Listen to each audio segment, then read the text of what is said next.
First-class ticket?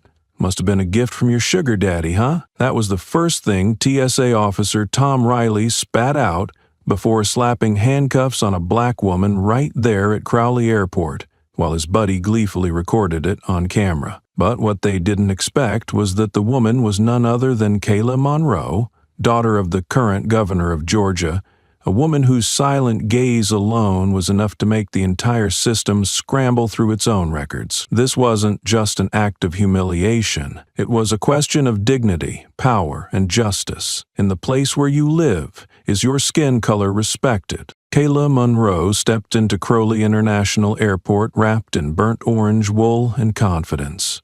Her tailored suit didn't wrinkle under pressure, neither did she. The vest hugged her shoulders like armor, heels clicking on polished marble. Eyes forward, back straight. First-class boarding pass in hand, she headed for Gate C9, the VIP lane cutting through the snaking lines of economy travelers. Her stride was measured but unhurried. That kind of walk, the kind not asking for permission, sent echoes that some ears weren't built to hear. She reached the security checkpoint, scanning her boarding pass at the gleaming turnstile. A soft beep, green light, and, "Excuse me, ma'am," came the first interruption.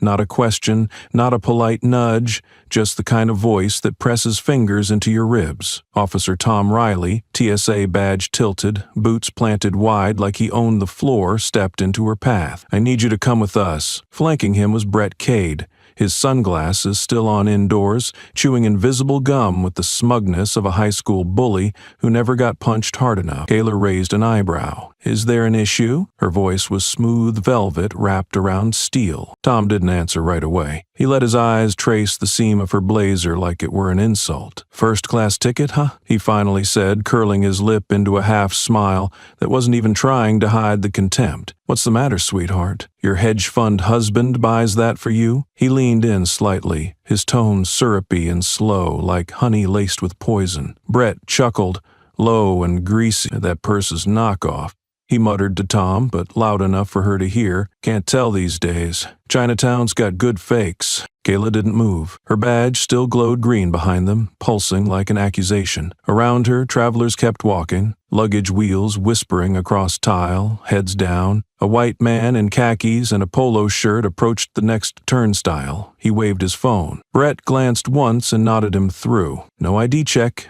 no questions. The man barely slowed down. Kayla saw it, so did Tom. He smiled wider. "Protocol's different for different people," he said, like it was a joke between friends. "I have a Delta One boarding pass," Kayla said evenly, not flinching. She handed it over. "Platinum member, global access, everything is in order."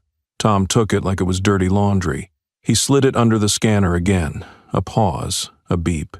He frowned. "Weird. Says invalid." He scanned again. Same result. He tapped the screen hard with the back of his knuckle. "Probably a tech hiccup," Brett said, smirking like he already knew it wasn't. "Or she's just standing in the wrong lane." Tom stepped forward. His voice rose just enough for others nearby to hear. "Looks like you're in the wrong zone, ma'am. This area is for priority boarding only." The way he said ma'am wasn't courteous. It was like he was saying bitch with paperwork. Kayla glanced behind her. A couple of bystanders looked over, curious but quickly turned away. No one stepped in. No one spoke up. She leaned in, voice measured, controlled. "You just let that man through without even asking for his ID." Brett shrugged. "He didn't look suspicious, and I do?" she asked. Tom held up both hands, mock innocent. "Relax. No one's accusing you of anything. Just standard procedure. You know how it is these days. Gotta double check when things don't match the picture." His eyes scanned her face like he was daring her to break. The terminal lights buzzed faintly overhead. Kayla's breathing was steady, but the air around her wasn't. Every gesture they made was a weapon dressed in a uniform. Tom's smirk was a blade. Brett's whisper a slap. Their stares didn't see her. They dissected her. Every movement she made was scrutinized, twisted, and turned into justification for suspicion. Her silence, guilt. Her tone, aggressive. Her clothes, a disguise. Her presence, a mistake. "You can step aside," Tom said, gesturing to a small, cordoned area off to the side. "No walls, no doors. Just humiliation with a velvet rope. Kayla didn't move. I've shown my pass, she replied, low and firm. You've scanned it, twice.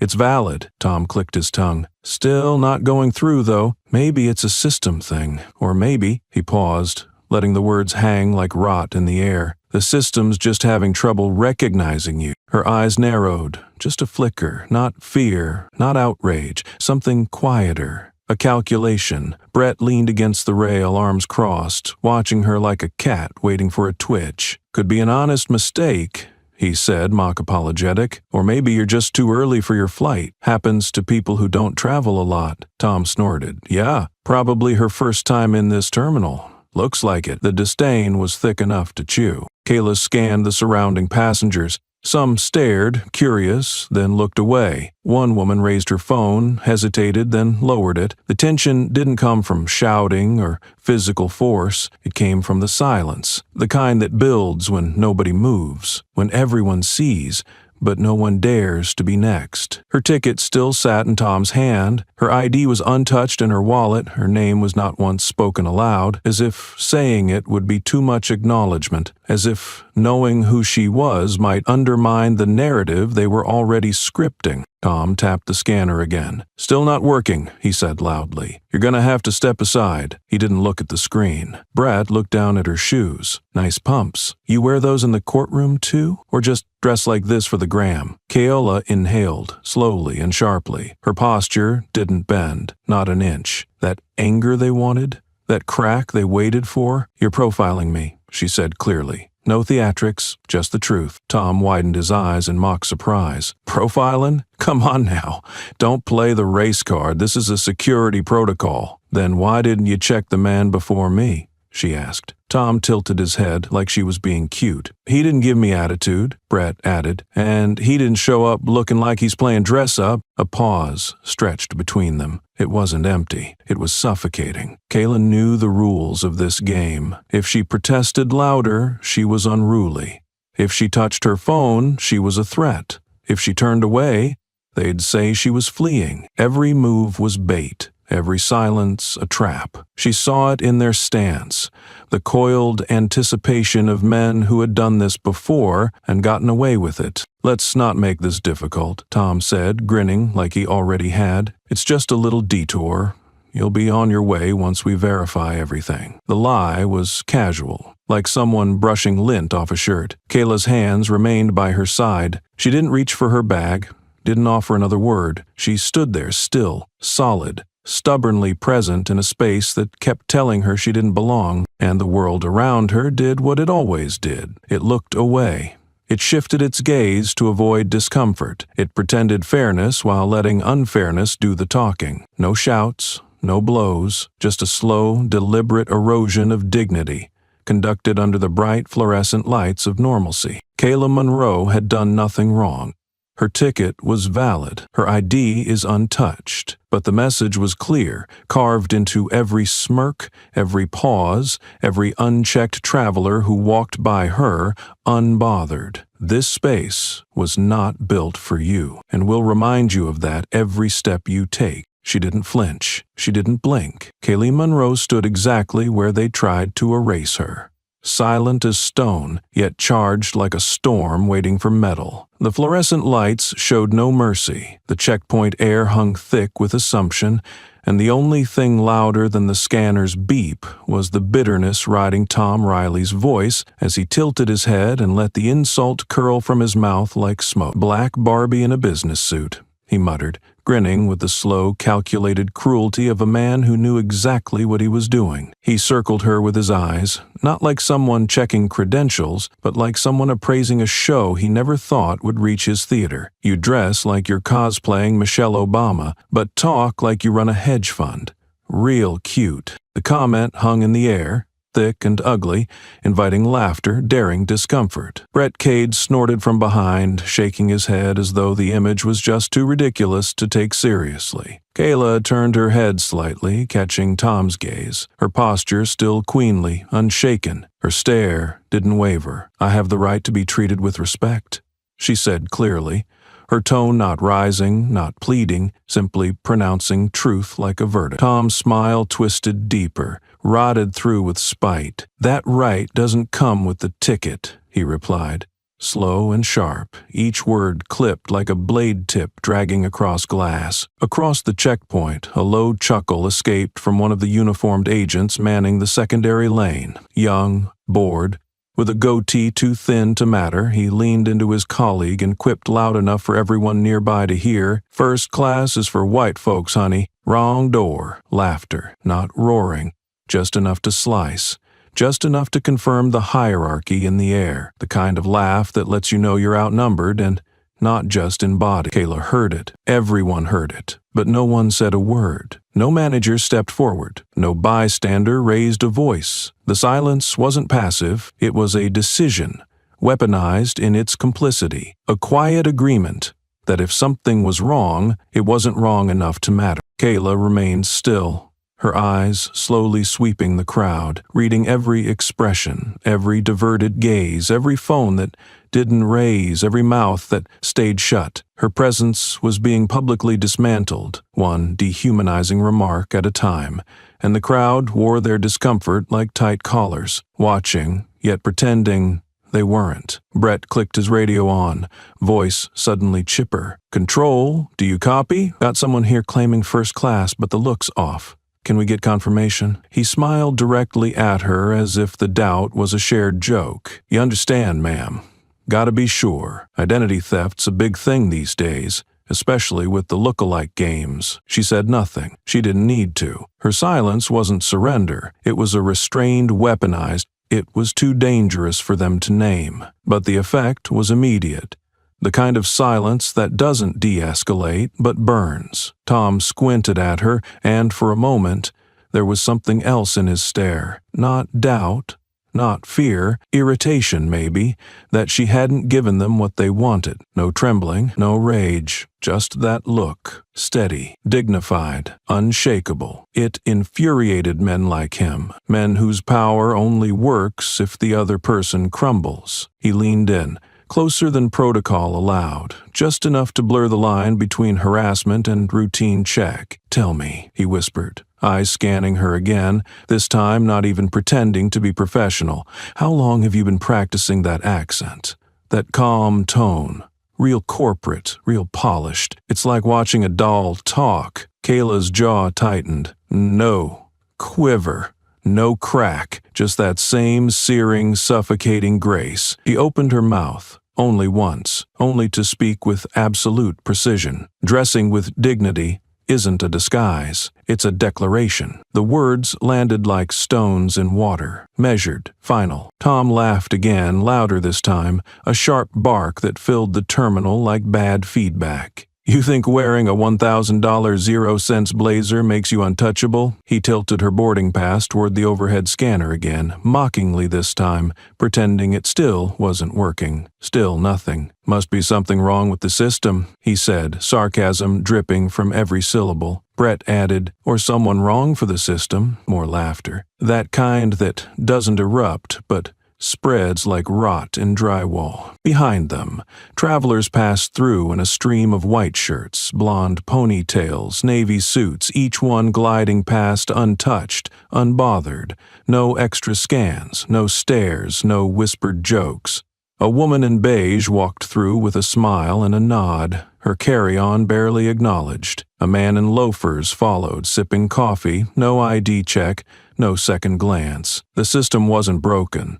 It was working exactly as designed. What glitched was Kayla's presence. She took a step back, not in retreat but in resistance, to avoid the spit of their words, the fumes of their disdain. The terminal continued around her, indifferent to the noise but not in her gaze. Eyes flicked toward her, then away, like she was a warning sign no one wanted to read. She was the disruption. She was the glitch. She was the uncomfortable proof that no matter how much money you have, how refined your tone, how impeccable your dress, in their eyes, you still didn't fit the picture, because the picture had already been drawn, and her skin never matched the outline. Tom paced slowly now, playing the role of detective and judge. "I mean, look at her," he said to Brett, gesturing with mock confusion. Does this scream frequent flyer or fraud in heels? Brett looked at the crowd, as if polling them,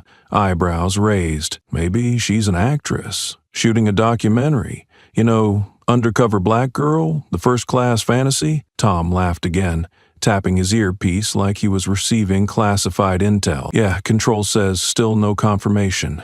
Guess she's just not on our radar. Corella exhaled slowly, not broken, not bruised, just burning hotter beneath the silence. She didn't speak again. She didn't need to. Everything had already been said, not by her, but about her, at her, around her, and still she stood. Not because they let her, not because they acknowledged her, but because she refused to let their disbelief reshape her reality. She was not a prop. She was not a costume. She was not a glitch. She was the reminder they couldn't code out, the proof that their world was still too small for her existence. And yet they kept talking, kept needling, kept pushing, not out of duty but out of delight. This wasn't security. This was a spectacle, performance dressed in protocol. Every word they dropped was a thread designed to unravel her, and every silent onlooker stitched into the scene made the violence feel normal, institutional, routine. Kayla Monroe was no longer a passenger to them. She was the show, the disruption,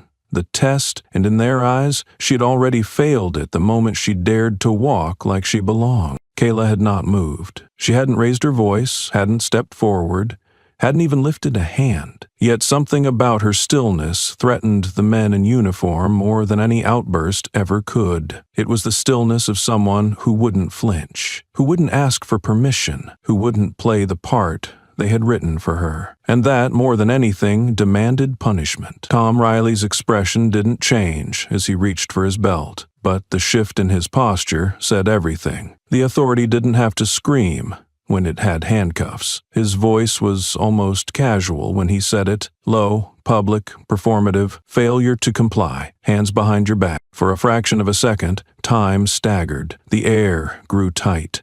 A ripple moved through the crowd like static through wool. Kayla didn't move. Her hands remained at her sides. I have complied, she said, voice level, clear enough for the room to hear. I have stood still. I've answered your questions. I've handed over my documents. There was no defiance in her tone, only precision. It was the voice of someone who had learned too well that the smallest deviation from calm would be labeled aggression. That tone alone could be criminalized. Tom took a step closer, chest puffed like a rooster in a courtroom. You're being difficult, he said, as if reading from a script rehearsed 100 times before. You were asked to step aside. You've refused multiple times. Kayla didn't turn her head. She simply repeated, I haven't moved. Her poise was infuriating. It made a mockery of their authority because she refused to bow to it. That was the threat. Not her race, not her voice, not even her presence. It was her refusal to be reduced. Then came the click, metal against air, cold steel language that silenced everything else. Tom pulled the handcuffs from his belt and grabbed her wrists, not roughly, not violently, but with the steady pressure of someone performing a ritual humiliation, slowly, deliberately. He didn't announce her rights. He didn't declare a crime. He didn't need to. His silence said, I can. The cuffs clamped down, tight enough to press skin into memory. The finality of it was not just physical, it was psychological. Because this wasn't an arrest, it was erasure. It was the system reclaiming control over a woman it could not intimidate. Non-compliant behavior, Tom muttered as he tightened the second cuff. The words were meant for the record, but they were for the audience. He wanted the crowd to believe she'd earned this, that her grace had been a weapon, that her silence had been defiance. A voice shot out from behind the barricade, a man's voice, unfamiliar, alarmed, furious. What the hell are you doing to her? The man was white, older, touristy shirt, confused fury bleeding into his tone. She didn't do anything. Brett turned like a switchblade. His hand hovered near his holster, eyes narrowing. Step back, sir, he barked, louder than necessary, a sound designed to command obedience through fear. You're interfering with a federal investigation. The man froze. His mouth moved, but no sound followed. He looked around for support and found only eyes trained downward, and feet inching away. No one came to stand beside him. Tom, now fully in character, turned to the gathering onlookers. "This is what happens when passengers refuse to cooperate," he said, almost triumphantly. The cuffs glinted under the airport lights. Kayla stood with her wrists behind her, head held high, shoulders squared. She wasn't resisting, she wasn't speaking, but the visual image of a black woman in a tailored suit, cuffed like a threat, surrounded by silence, said everything about who held power and who held the camera. Brett, standing just behind Tom, held up his phone. He didn't raise it high. He kept it discreet, tilted at an angle that caught her profile as Tom guided her toward the holding zone. His voice was quiet, oily. "This is gonna go viral," a smirk crept across his mouth. Hungry for reactions, already imagining the retweets, the commentary, the defense he'd pre-write about doing our jobs. Because that's all it was, right? Doing their jobs. Kayla's heels clicked as she walked forward. Not dragged, not shoved. She moved with the elegance of someone who refused to feel shame. The cuffs bit into her wrists, sharp metal reminders that dignity was no defense, that grace under pressure wouldn't stop the bruises, and still she walked like royalty in chains. The crowd parted, not in protest, but in retreat. No one touched their phones. No one moved, not because they agreed, but because they were afraid to disagree. Fear was a virus, and that day it moved faster than truth. Tom stopped just short of the side-holding bench. No walls, no privacy, just a show, a public square in an airport terminal. A stage made for humiliation. "Take a seat," he said. Kayla didn't respond. She didn't glare. She didn't plead. She lowered herself with control, her posture unbroken, even with metal cutting into her skin. Her face was unreadable, but her silence screamed louder than any protest could. It wasn't just resistance. It was defiance through stillness. It was a refusal to let them write her down as a statistic. Across the floor, a TSA supervisor appeared, finally. She didn't speak to Kayla, didn't look at the cuffs. She leaned into Brett and whispered. Brett nodded, shrugged, then gestured vaguely at the scanner. "Protocol," he muttered, as if that word excused everything, as if bureaucracy were immune to morality. Tom stood nearby, arms folded, eyes roaming the terminal. He wasn't looking for threats. He was watching reactions, watching who looked away, who looked down, who dared to look back. The satisfaction in his face wasn't just about power. It was about impunity. He had made a spectacle out of civility. He had punished elegance as arrogance, and no one had stopped him.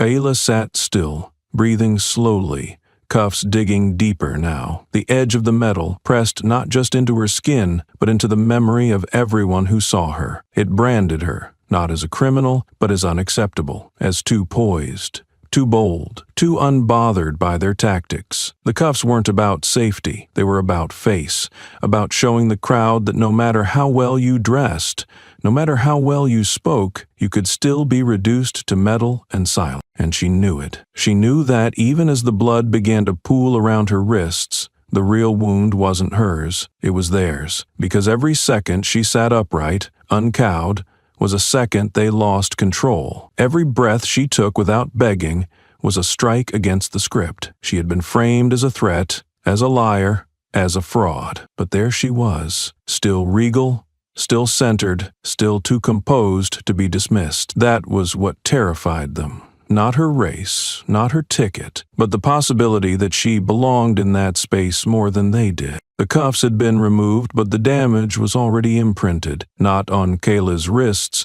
but in the air around her, thick as smoke. She sat at a plastic table inside a temporary screening room tucked behind security, a sterile box lined with fake potted plants and the sour smell of power used without cause. Her blazer was still pressed, her hair still immaculate, but none of that seemed to matter now. The authority in the room no longer pretended it was about procedure. It had become performance. And Kayla, she was the unwilling prop. Tom slapped her belongings onto the table with theatrical indifference, pulling zippers open without asking, rummaging through her purse like it was a trash bin, not a personal space. A sleek laptop hit the laminate surface with a hollow thud. Her phone followed, then her passport, then her platinum loyalty card, gleaming, embossed, the kind that opened VIP lounges in 5 countries. He didn't even glance at it. Instead, he flicked it with 2 fingers across the table like a casino chip he didn't want. It spun and clattered, ignored. Daniela watched, unmoved. "You're not authorized to access those without cause," she said, voice measured, not pleading. Tom didn't look up. "We have cause," he replied flatly, popping open her laptop like he was checking a rental car for dents. "You failed to comply at a federal checkpoint. I stood still," she said again, tone sharp as steel. "I didn't resist. I didn't flee. I answered every question, and that's the problem," Brett chimed in from behind, leaning against the wall with his arms crossed. "People who follow every rule usually have something to hide. That's basic profiling." A screen glowed to life. Tom tapped through her home screen without asking for passwords, jotting down device IDs onto a clipboard like some twisted inventory. "What exactly are you looking for?" Kayla asked calmly, though the fury building inside her was a furnace with locked doors. Brett shrugged. "Anything that proves your story." "My story?" she repeated, eyes narrowing. "You mean my identity?" "If that's what you want to call it," he said, cracking his knuckles. "We're just trying to verify you're not a security threat." "I do not consent to this search," she stated firmly, locking eyes with Tom. That stopped him. For a moment, he straightened up, a smirk tugging at the corner of his mouth, then scribbled something on the incident form. "Non-cooperative, potential data concealment." Kayla's mouth parted in stunned disbelief, but she closed it just as fast. She knew the trap. React wrong and you become the headline. Breathe wrong and they write it as aggression. "You think a platinum membership makes you untouchable?" Tom scoffed, tapping the card again with the end of his pen like it was a dead fly. "Lady, people fake those every day, and Monroe's a common name. I've seen it all over the housing projects. Probably 50 of you on the no-fly list." The words weren't just dismissive, they were acid. He wasn't interested in verifying her identity, he was erasing it. Behind them, another TSA officer stood quietly, arms by her sides, a Latina woman in her early 30s with dark, tightly braided hair and the kind of watchfulness that didn't blink. Her badge read Maria. She said nothing, but her eyes said everything. They flicked from Kayla to the screen, then to the unchecked protocol violations happening in front of her. She didn't intervene, she didn't protest, but her jaw was locked. Her brows barely twitched. She was watching, calculating, deciding. Kayla turned toward her. "Do you have a supervisor I can speak with?" she asked, each word smooth but edged. Mariah didn't respond. She looked at Tom, then at Brett, then back to Kayla. Her silence wasn't complicity. It was survival. This was a room where even decency needed permission. Tom turned back to the screen, scrolling through email headers without context. "These look clean," he said to Brett, with a tone of disappointment that sounded almost personal, probably hiding stuff on the cloud. Brett leaned over, flipping her passport open. "Yale grad, cute, doesn't mean anything. Paper don't mean shit when you've got something to prove." He didn't bother to read the name out loud. They hadn't once said it. Not Kayla, not Monroe, not Ms. Nothing, because speaking her name might have given her personhood, and that was not the script today. Instead, she was just a body with a bag and a barcode, and when the scanner didn't validate that barcode fast enough, they made the body the problem. Tom rifled through the final pocket of her briefcase, extracting a small notepad and flipping through it like a customs agent, checking for contraband secrets. "So tell me, Monroe, what's a fancy-dressed girl like you doing flying commercial?" The way he said girl sliced. The condescension wasn't even coded anymore. "You could have hired a jet, right?" Brett added, grinning. "Or maybe you just wanted people to see you, wanted to get some attention." Well, mission accomplished. Kayla closed her eyes for a second. Not long, just enough to find the edge of her patience and hold it steady. When she opened them, she looked directly at Mariah, who still hadn't spoken. "How long are you going to let this happen?" she asked. Not loud, not dramatic, just honest. "How long do you sit there and pretend this is normal?" Mariah's lips parted, but she said nothing. Her fingers twitched near her clipboard, then went still. Brett chuckled. "Look, lady, we're not the enemy here. We're just doing our jobs." "Then why does it look so much like an interrogation?" Kayla shot back. "Why is my laptop open, my documents ignored, My consent irrelevant. Tom stood again, closing the device like he was slamming a coffin shut. You don't get to decide how we run things. You don't get to slow us down with speeches. You came through our gate, in our space, dressed like you own it. And now you're surprised we want a second look? Kayla leaned forward, eyes locked, breath even. What you call a second look is a second stripping. But this time it's not my bag you're searching. It's my right to exist in this space without suspicion. There it was. Not a shout, not a plea, a truth spoken like thunder in a whisper. And it shook something in the room. Not Tom, not Brett, but Mariah blinked. For the first time, she blinked. Mariah didn't blink again, but something behind her eyes shifted. She stood still, clipboard in hand, back straight like every protocol required, but the rhythm of her breath had changed. Kayla's words were still suspended in the air, hanging like smoke that wouldn't clear. Tom and Brett moved around the table, still poking, posturing, but Mariah no longer followed the choreography. She was watching now, not the procedure, not the performance, but the fracture in it, the breach. She turned slightly, stepping toward the terminal near the wall, not hurried, not obvious. Every motion is designed to look routine, every finger pressed silent. She scanned the network login with her ID badge. The screen flickered. She hesitated. Her pulse ticked once in her neck. Then she typed. Not much. Just a name, no caps, no extra data, just Kayla Monroe. The screen responded not with a block, but with a flicker, delay. Then a secondary prompt flashed red. Access level required, Tier 5+ authorization. Her brows furrowed. Barely. She tapped out one more string. This time she didn't type the name, she typed a sentence. A whisper through keys. Not a scream, not a complaint. Just a question dropped into a system that only answered when it sensed danger. The message read, "Think this is her? Another wrong move and the whole system burns." Then she hit send. It traveled not through channels meant for small talk or gossip, but through the underlayer. The silent grid between terminals, the dark route under the tree of bureaucracy, where only certain eyes ever looked. Within 30 seconds, a server light in the monitoring hub blinked amber. In the operations nerve center, 3 terminals down, a junior security tech's screen lit up with a string of characters he'd only seen during drills. PR risk, level 3, Imidor. Subject flag immediately. He stared, then typed a manual override to access passenger screening footage from gate C9. When the feed loaded, he saw her, sitting straight, hands calm on the table, eyes forward. He froze. His hand moved to the keyboard, then pulled back. A slow, muttered curse slipped from his lips. No, not again. 2 seats away, a former TSA officer turned an analyst, glanced over his shoulder. He'd heard the tone. He turned to the screen. His jaw slackened. "Jesus," he whispered. "Is it her?" The tech didn't answer. He didn't need to. They both recognized the risk. One not printed on any ticket, not marked on any database, but carved into the memory of internal investigations that never made it to press releases. There were people they had been warned about, names kept in unofficial folders, shared only in closed-door meetings under the pretense of policy review. Names that meant, do not provoke, do not escalate, do not mishandle.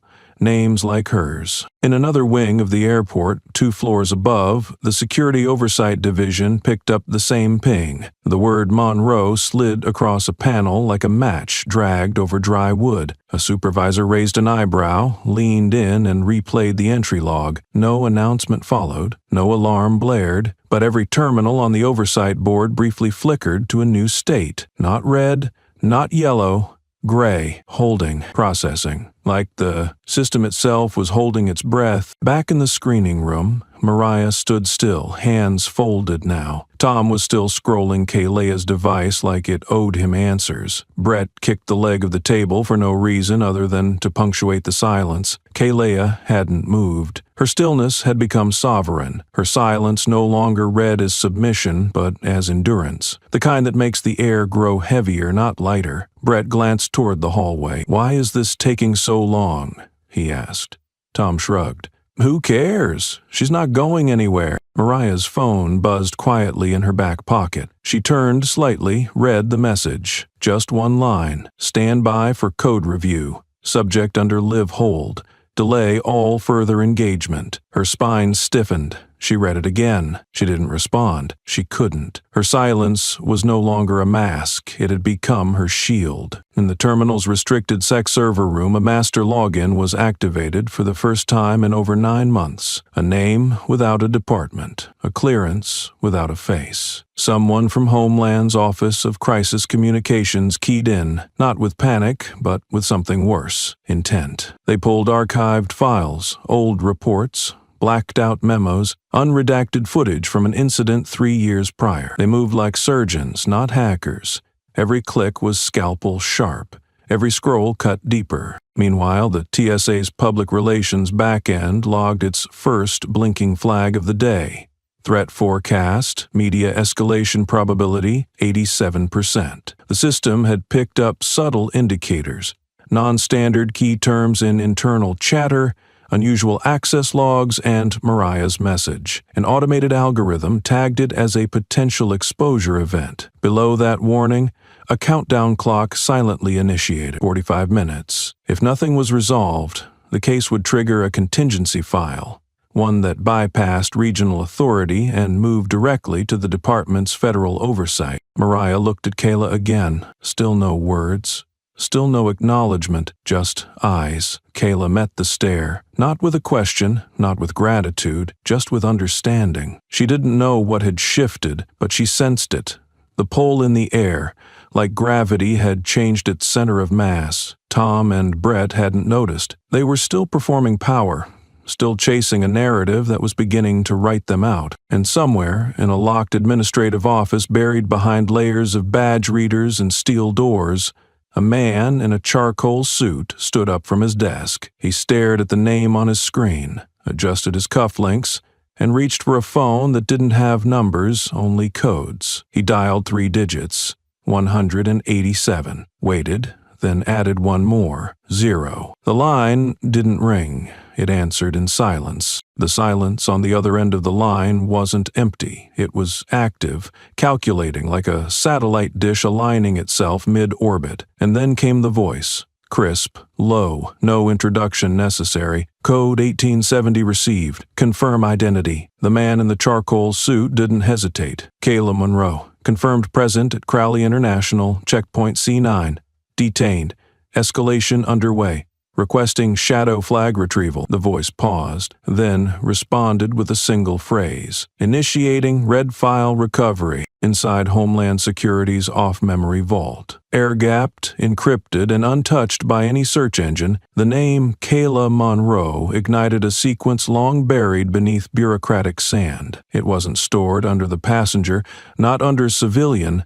It was embedded within a folder labeled Dormant Protective Identity / Priority Shield, Class Echo. Files that didn't appear in standard directories began to unzip themselves like time capsules cracking open. The first record was a security photo, black and white, time-stamped 7 years prior. A teenage girl, features recognizable but younger, standing beside a Secret Service agent outside a Yale dorm. The file labeled her subject offspring of an elected official, high threat index due to known public threats. Below it, a memorandum stamped, "Do not circulate outside clearance Tier 6, summarized a targeted campaign against the Georgia governor's family during a failed assassination plot. The name Kayla Monroe had been sealed not for her protection alone, but for the stability of a political office under siege. Her identity wasn't just private, it was engineered. Fabricated cover histories were logged, one for an academic sabbatical in Anchorage, another for an internship in Oslo. Locations randomized, flights booked under decoy aliases. Every trace scrubbed from commercial systems. She had lived for nearly 2 years as Alina Rivers, a scholarship student with no next of kin, assigned a digital trail maintained by the department's Protective Measures Unit. And then, just as abruptly, she had reemerged, the trail cold, the access revoked. But the flag on her name was never deleted. At the bottom of the file, a single quote sat enclosed in its box, highlighted not for legal importance but for historical context. It was from a press conference 3 years prior, after a separate but equally violent public incident involving the governor's motorcade. The speaker, Governor Alicia Monroe herself. The words, "If my daughter can be treated like a threat while doing nothing but existing, then this office means nothing. I will resign the moment her humanity is reduced to political inconvenience." The statement had been buried, airbrushed out of campaign replays, deemed too personal, too reactive, but it hadn't been forgotten, not by the system, not by those who knew what her name truly meant. In the surveillance suite, the technician reread the file 3 times. His finger hovered over the command for silent containment, then moved away. "We're past that," he muttered. He turned to the analyst beside him. "We just violated a federal containment shield. She's not just a passenger. She's a classified asset." The analyst swallowed hard. "Does TSA know?" "Not yet," the tech replied, "but in 10 minutes they will." Back in the airport, Brett Cade leaned against the wall like nothing mattered. Tom was still watching Kayla like she was a screen with static he couldn't fix. Her eyes remained steady. Her hands were still. The chaos hadn't touched her posture. She sat in the heart of a storm that hadn't yet announced itself. Then came the ripple, subtle, a shift in tone, a call on a line that wasn't open moments ago, a message across Mariah's screen. "Hold subject, all comms locked. Cease device access immediately." She froze, not out of fear, but clarity. The kind of clarity that hits when you realize you're no longer watching misconduct. You're witnessing the ignition of a scandal. Elsewhere in the building, a regional supervisor attempted to access Kayla's records. Denied. A federal firewall blocked his request and logged the attempt as unauthorized escalation. His phone rang within 30 seconds. He didn't speak when he answered. The voice on the other end simply said, "Walk away from the checkpoint, now." In Washington, a dormant keyword alert rang on a console inside the Office of Public Safety Response. Kayla Monroe, live encounter tag. The staffer assigned didn't ask what it meant. He stood, walked directly to his superior, and handed her the screen. At Yale, a forgotten record was simultaneously retrieved by a third-party analytics firm that ran background checks for private airports. Kayla's full scholarship under the International Human Rights Initiative blinked into view. GPA 3.98, awarded for early academic contribution to the Geneva Protocol Task Force. An image file loaded beneath it. Kayla, 20, standing before a UN backdrop, hand raised in address, captioned, "Youth Delegate Global Rights Summit." No one in the screening room knew any of this yet. Not Tom, not Brett, not the staff on the outer floor. But they would, soon. Kayla hadn't said a word since the last insult landed. Not because she had nothing to say, but because there are moments when silence isn't absence, it's dominance. Her restraint wasn't weakness. It was the strategy. And the longer she waited, the more their theater of authority began to crack under the weight of their ignorance. She had lived under aliases.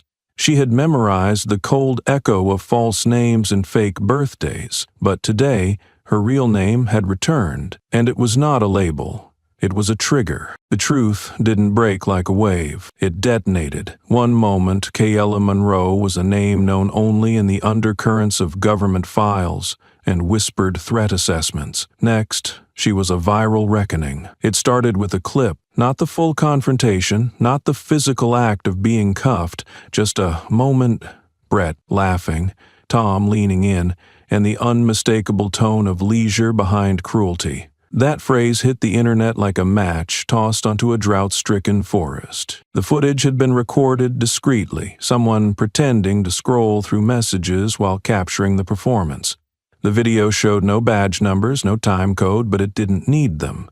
It showed posture, it showed tone, it showed Kayla sitting still, her eyes burning holes through the frame while the officers performed their mockery like late-night comedians on government payroll. Within minutes, it was reposted, edited, clipped tighter, shared with captions that turned sarcasm into indictment. This is what happens when dignity scares the gatekeepers. 9 minutes. That's all it took. From the moment the first post hit Twitter, it took exactly 9 minutes for a user with a forensic-level obsession to match Kayla's face with an old delegate photo from a Yale summit. The moment the name dropped, it didn't just trend, it erupted. People didn't ask, "Who is she?" They asked, "How long have we allowed this to be normal?" The hashtag was born not from a PR firm or a campaign. It came from fury, from the raw, immediate instinct of a user who wrote, "Stop checking ID and start checking your racism." The phrase morphed, sharpened, and then crystallized into a digital war cry. Check her skin, not her ID. It leapt platform boundaries in under 15 minutes, flooding comment sections, video responses, and Instagram stories with screenshots, quotes, and side-by-side images. On one side, Kayla Monroe, regal, restrained, cuffed. On the other hand, the men who laughed, and the space between them, the system. Some tried to dismiss it.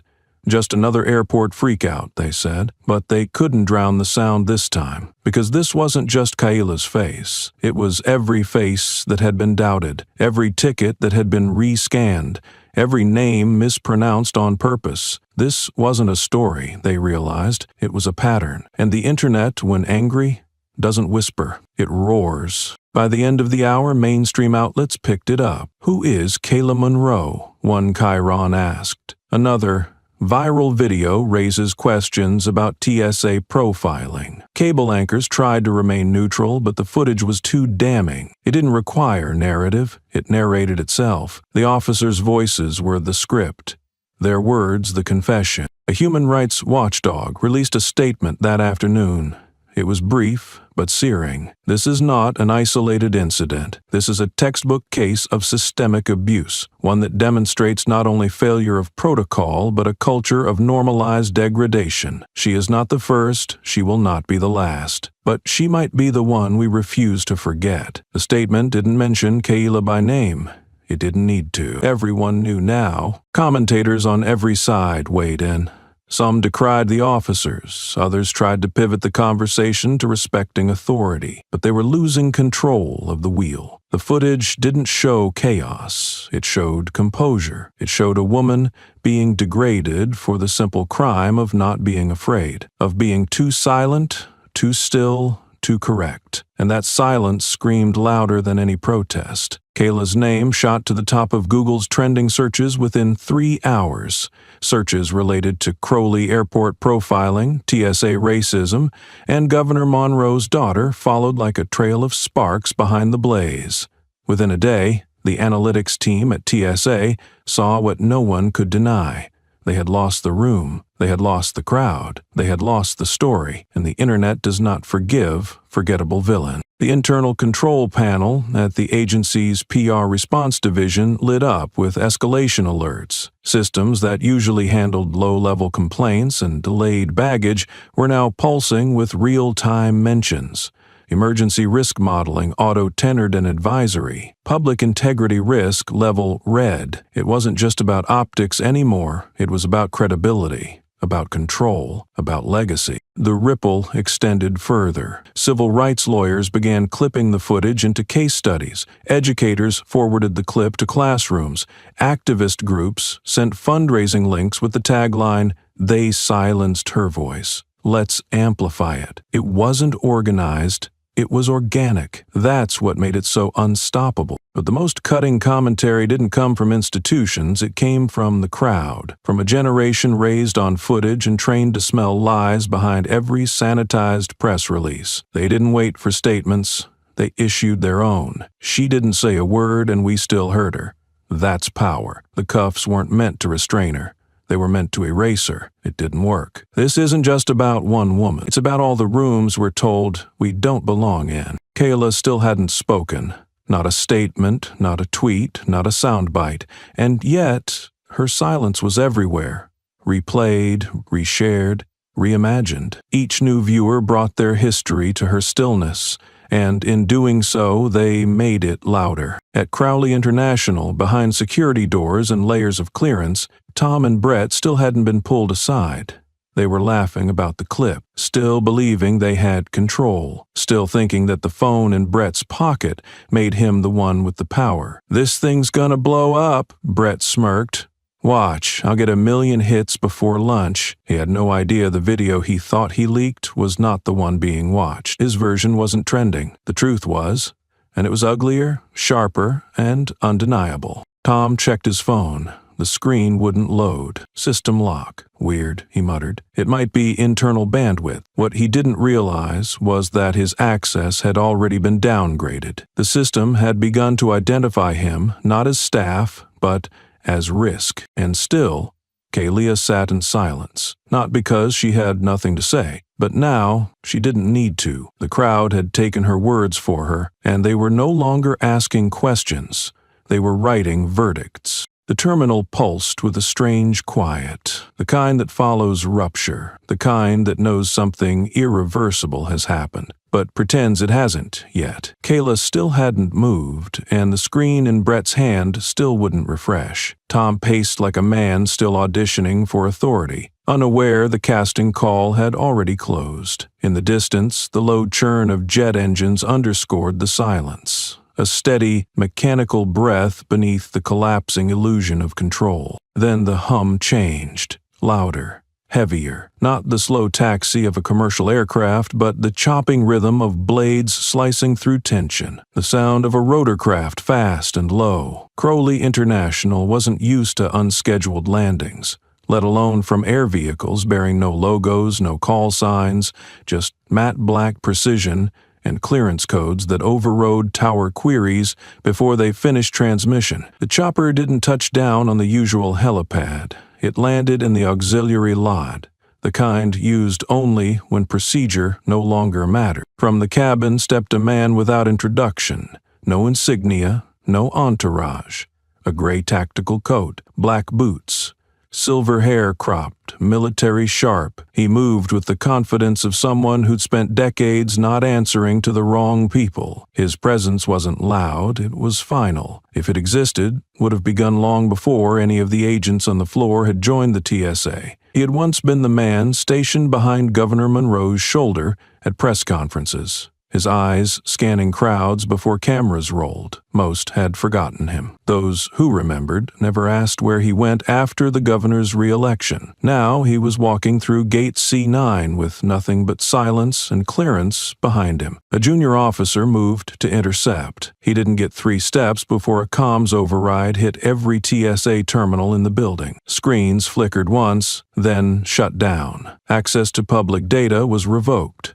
Emails froze mid-send. Internal systems began looping error messages in unison. One code appeared at the top of every screen. System lock, 1870 in progress, operational hold, immediate. No alarms, no flashing lights, just precision, a calculated freeze from the marrow of the institution outward. Brett looked up. "What the hell is—" He didn't finish the sentence. The man in gray had reached the room. He didn't ask for Kayla. He didn't demand names. He walked to the center of the holding area and spoke 3 words, low and irrefutable. Code 1870. Now, the words were not instructions. They were declared, like a gavel strike, like a verdict. Every agent in the room understood instantly, whether they recognized the code or not. Tom opened his mouth to speak, caught the stare in the man's eyes, and stopped. No protest, no defiance, just the kind of silence that only comes from recognizing a predator bigger than yourself. Mariah stood, the clipboard trembling slightly in her hand. Kayla met the man's eyes briefly. He nodded once. That was all. Not to her, but in respect of her, an acknowledgement of everything that had gone wrong, and of the restoration about to take place without needing ceremony. He didn't rush. He didn't apologize. He simply stood guard as the chains of bureaucracy were severed by authority no one in that room could match. The floor above, in the TSA compliance office, a staffer moved to close a file, the same one logging Kayla's detainment. His hand hovered over the delete key. A red light blinked on the wall behind him. It wasn't an alarm. It was a warning. Monitored access. Before he could execute the command, his supervisor appeared behind him and didn't speak. Just reached down, yanked the keyboard from his hands, and said, "You're done." The file remained open, every keystroke logged. Every attempt at concealment is now part of a live investigation. Back in the terminal, Kayla stood slowly. Not because she had been told to, but because it was time. Her hands were free, her posture calm. She didn't look at Tom or Brett. She didn't need to. They were already retreating into silence, their authority deflated, their roles irrelevant. The man in gray motioned slightly. She nodded once, stepped forward, and walked past them like they didn't exist. The terminal still buzzed with travelers, but a strange hush had spread. People felt the shift without understanding it. Some watched. Others instinctively moved aside. Phones remained down. No one filmed this part. It wasn't performative, it was surgical, quiet justice, the kind that doesn't need to prove itself because it's been deployed for exactly this kind of failure. On the far side of the floor, one TSA officer still tried to make himself invisible. He held a manila folder under his coat, the kind that should have been filed, should have been reviewed, a record of the cuffs, a report drafted preemptively with slanted language and coded lies. He made it 5 steps before someone seized his shoulder. Another agent, rank unknown, took the folder and said nothing. The man didn't resist. He just exhaled, like a man who knew his days of unaccountability were over. Kayla didn't smile. She didn't gloat. She walked through the terminal with the same controlled grace she had arrived with, except now the silence didn't try to shrink her. It stepped aside for her. Tom remained at the checkpoint, hands empty, eyes wide. He didn't move, didn't speak. His phone buzzed. He didn't dare check it. In the operations wing, one final command was logged before full systems went dark. Do not attempt restart until debrief is complete. This is not a drill. No flight boarded at Gate C9 that hour. The passengers were redirected. The staff told us it was a systems error, but those who had seen, knew the truth. The system wasn't broken. It had been paused, interrupted by a force greater than its arrogance. And Kayla Monroe walked on, untouched, unspoken to, unapologized to, because when power moves correctly, it doesn't announce itself with sirens. It lands with 3 words and takes everything back. Kayla didn't leave. The man in gray had vanished as quickly as he arrived. Swallowed by corridors no one else was authorized to enter. The system had rebooted into silence, a forced reset that no longer knew where to place her, and yet she stayed. Not as a detainee, not as a threat, not even as a passenger. She sat in the center of the terminal, exactly where the confrontation had begun, legs crossed, hands resting gently on her lap, posture unshaken. And her presence was not an act of defiance, it was a statement of endurance. She didn't look around, she didn't engage. She sat like the eye of a hurricane that had already torn through procedure,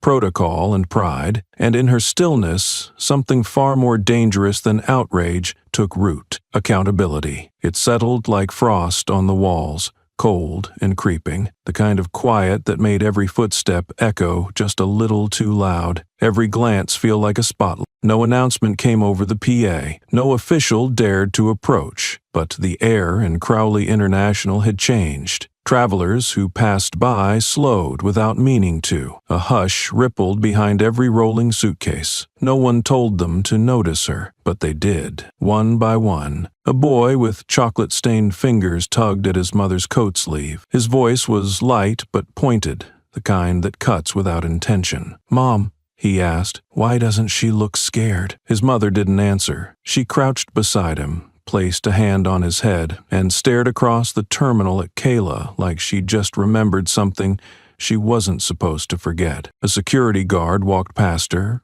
older, face lined with decades of nothing changing. He didn't speak, he didn't ask questions. He simply set a bottle of water on the floor next to her chair and kept walking. No gesture, no nod, just the act itself, unspoken, undeniable. His silence wasn't complicity, it was a surrender. One woman live-streamed the scene without filters, no commentary, just 30 seconds of Kayla sitting in silence while the world moved around her. In the background, a voice whispered, unsure if it was being recorded, "I think I just saw justice without words." The clip looped. reposted, rewritten in captions and stitched with overlays, turned into digital sermons passed from screen to screen. People didn't know what to do with her stillness. It wasn't a protest. It wasn't spectacular. It was present. And presence, when unshakable, is a weapon more terrifying than any raised voice, because it can't be dismissed. It can't be ignored. It sits there, demanding you confront the mirror you've avoided. Tom stood far off now, no longer pretending to work. He watched her from behind the check-in kiosk, his hands clasped behind his back like he was waiting for judgment. No supervisor barked orders anymore. No agent dared continue protocol. The silence she carved had frozen the gears of bureaucracy with the simplest act, staying in a place that told her she wasn't welcome, and claiming it without apology. Travelers began whispering to each other, unsure what had happened but sensing its gravity. Some pulled out their phones and deleted things they'd posted hours earlier. Others posted fresh thoughts, confessions about moments they'd looked the other way.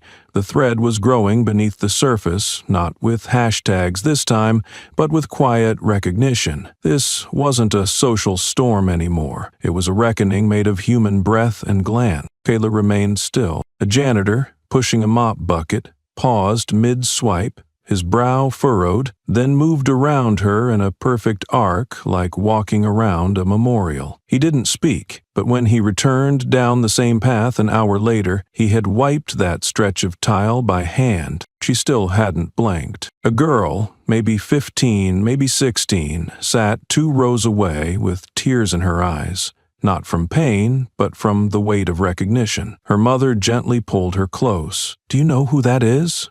The girl whispered. "No," the mother said, "but I know what she means." No one could hear Kayla's thoughts. They didn't need to. She wasn't speaking to the terminal. She was speaking to the void between power and truth. She was addressing every system that had ever said, "Prove you belong," and her response was the simplest counterattack ever staged in plain sight. She refused to move. Even the architecture responded. The sharp geometry of the terminal ceiling lights cast elongated shadows that reached toward her, as if the structure itself was bending inward. A line of travelers waiting for rebooked flights stopped murmuring. One by one they turned, not for a spectacle, but for reverence. Her eyes lifted only once, and that alone was enough. That glance swept the entire concourse like a blade. She didn't glare, she didn't smirk, she simply looked, and in that moment those who met her gaze felt their bones recalibrate, felt their assumptions flicker. It was not a confrontation, it was a command. Not a single agent approached her, not one dared ask her to leave, because to do so would be to admit the lie had failed, that the story of compliance and control no longer held, that she,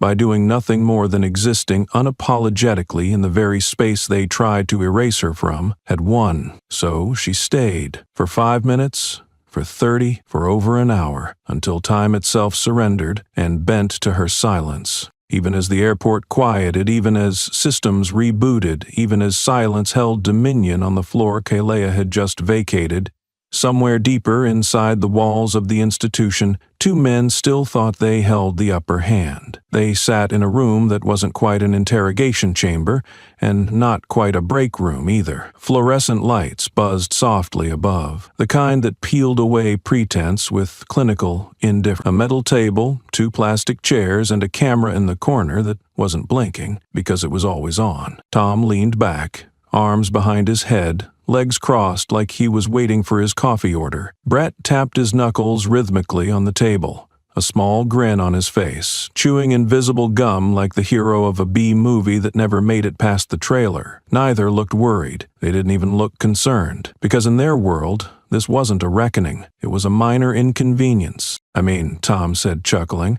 "what's the worst they can say? That we follow protocol too enthusiastically?" He turned to the agent across from him.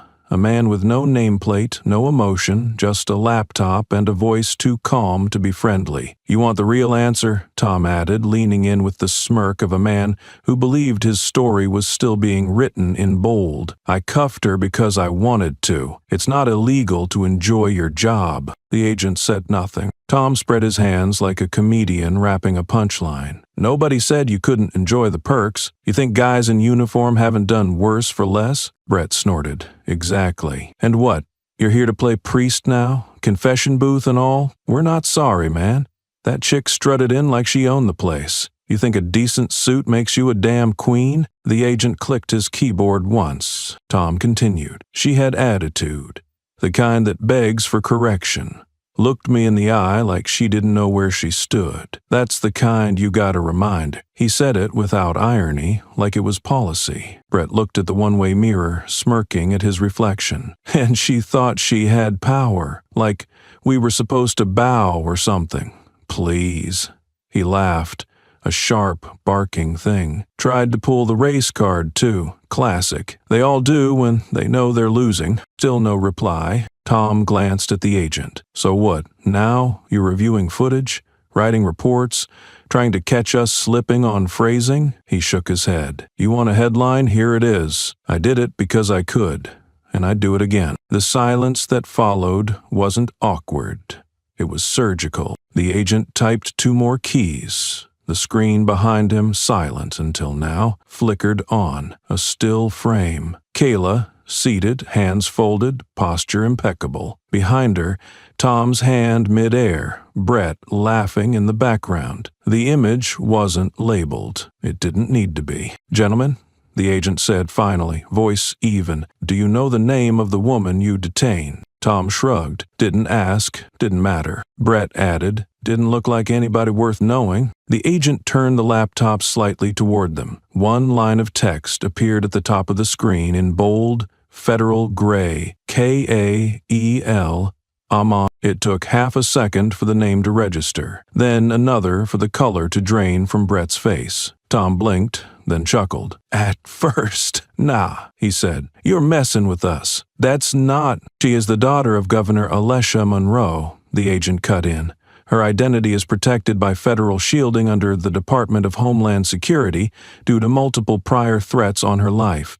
She is also a Yale Honors graduate and former youth delegate to the UN. Your detainment, verbal conduct, and physical actions have triggered an interagency review across 6 departments. Silence detonated. Tom's mouth opened, but nothing came out. The agent clicked again. Another screen. This time, a live feed. The footage from the very room they sat in, being broadcast across a closed-loop intranet to every regional TSA leadership office in the country. Top right corner, live feed, internal observation, risk evaluation. You're not just being reviewed, the agent said quietly. You're being studied. Brett leaned back, slowly.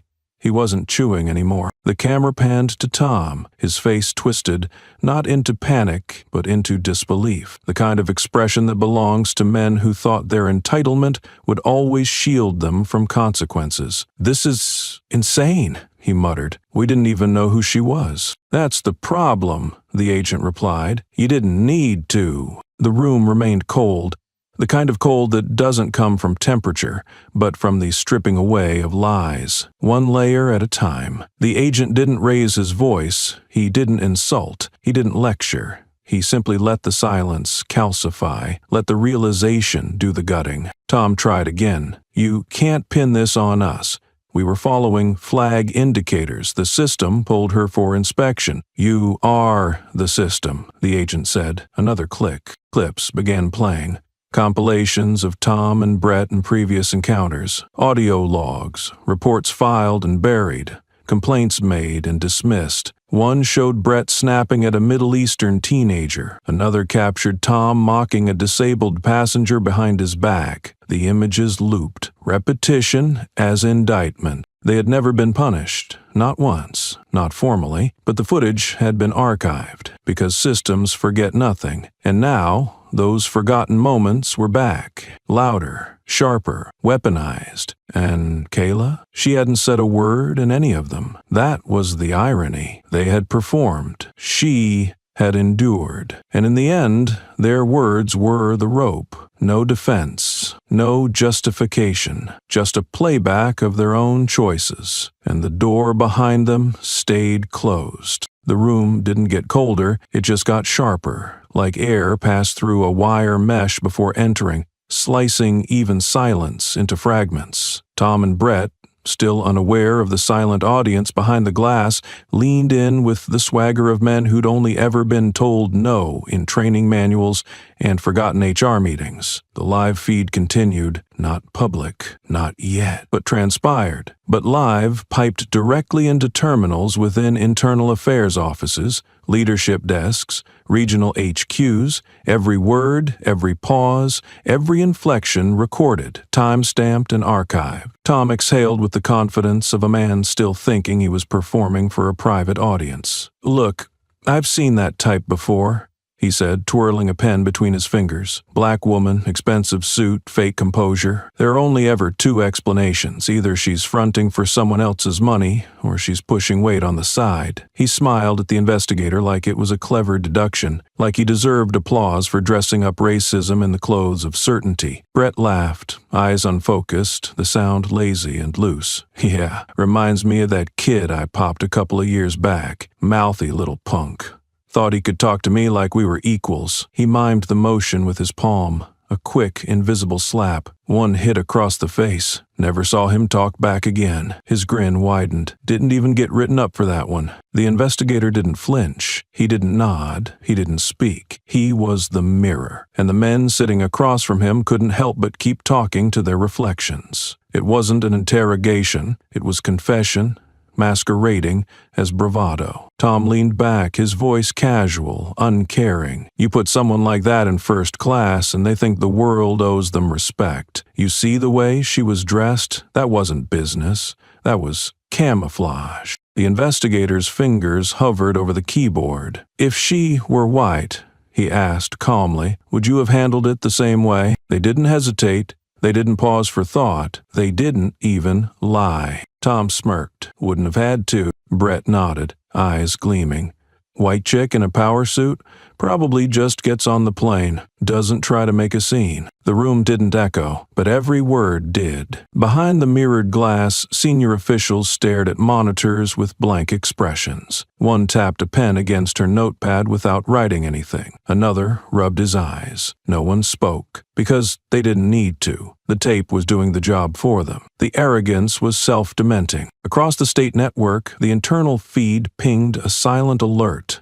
Someone had copied the clip, compressed it, and pushed it to a limited-view internal memo server labeled Ethics Risk Live, flagged dialogue review. From there it moved, through encrypted inboxes, through real-time feeds to oversight officers, through mobile access points in conference rooms where legal teams were already gathering. And then it leaked. Not to the public, not yet, but to the inner ring, the tier just below the people who make public statements, the ones who prepare the drafts, the ones who know how to read silence and translate it into liability reports. The file was short, less than 8 minutes, uncut, no music, no captions.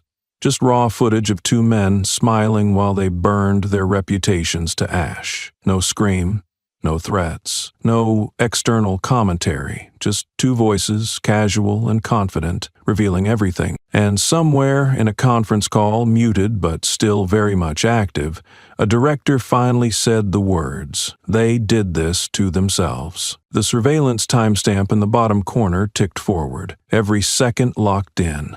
Permanent, immutable, digital testimony. In another office, a staffer copied the file onto a drive marked Archive, Case Burn. The name was informal, the consequences wouldn't be. The investigator never changed expression, not once. He let them talk, let them hang themselves, let the silence between their sentences become the noose. By the time Tom realized he'd gone too far, the lights in the room dimmed just slightly, an automated energy save or maybe a shift in gravity. Brett's fingers stopped drumming. The sound of confidence was gone. The last thing recorded before the file auto-saved was the soft, echoing tick of a wall clock. Then the screen went black, and behind that darkness, the weight of consequence waited. The screen had gone black, but the world didn't. It ignited. The recording leaked quietly into the upper layers of TSA's internal network, but it didn't stay there. The moment someone hit forward, the truth was no longer a file. It was a flood, and once released, It didn't ask permission to spread. It didn't need hashtags. It didn't need narration. The voices of Tom and Brett did all the work. Their cruelty so self-evident that commentary would have only dulled the blade. Civil rights organizations moved first, not with tweets, but with formal statements, backed by years of data. This is not new, one reads, but now it's undeniable. Another, the danger isn't just in the words. It's a fact that the men who said them were entrusted with authority. By noon, over 20 nonprofits had signed a joint letter to the Department of Homeland Security demanding immediate action. It wasn't a protest, it was prosecution by truth. Then came the archives. Nothing digital stays buried. Footage long forgotten resurfaced, not because of some algorithm, but because people dug, searched, compared, matched timestamps, replayed injustices that I had once felt isolated, now seen as patterns. One video showed Tom berating a child at a checkpoint. "Don't cry," he barked at a girl no older than 9, her backpack shaped like a unicorn. She learned English before flying here. Another showed him forcing a woman in a hijab to remove her headscarf in public, her hands shaking, her eyes wide, while he smiled, as if she were an inconvenience, not a person. The footage didn't come with background music, no captions. It didn't need drama. The truth was sharp enough on its own. By afternoon, a reporter at a mid-tier digital outlet uncovered a sealed complaint against Brett from 3 years ago. It detailed an incident in which he slammed a black teenager's face against a checkpoint conveyor belt. Witnesses claimed the boy had only asked a question. The file had gone nowhere. Quietly buried. No disciplinary action. When asked why, the answer was simple. Internal review found no misconduct. What the file didn't include, but what the reporter added, was a photo of Brett laughing at a Christmas party with the head of the review board. Hours later, a journalist found a social media post from Brett dated 4 years back.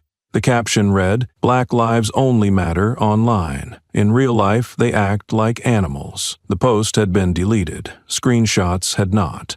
Within minutes, it was everywhere. Not because it was shocking, but because it was exactly what everyone now expected. There was no denying it. This wasn't a rogue moment. It was a documented mindset. The pressure mounted. TSA's press office scheduled a last-minute briefing. No backdrop. No prepared statement, just a wooden podium in front of a gray wall. A spokesperson stepped up, eyes tight, lips thinner than protocol allowed. She cleared her throat and said what they always say when there's no script strong enough to contain the fallout. "We are reviewing the situation." And just like that, the room went colder. A dozen reporters fired questions. Why were these men allowed near civilians? How many complaints were filed before this? Was anyone ever held accountable? The spokesperson blinked, looked down, and repeated the phrase, "We are reviewing the situation." It didn't land as neutral, it landed like surrender. The cameras caught it. The internet devoured it. Edits rolled out within the hour. The line overlaid on every clip of Brett's laughing face, every sneer from Tom, every slur they'd ever muttered into a microphone they thought wouldn't echo. No need for music, no slow motion.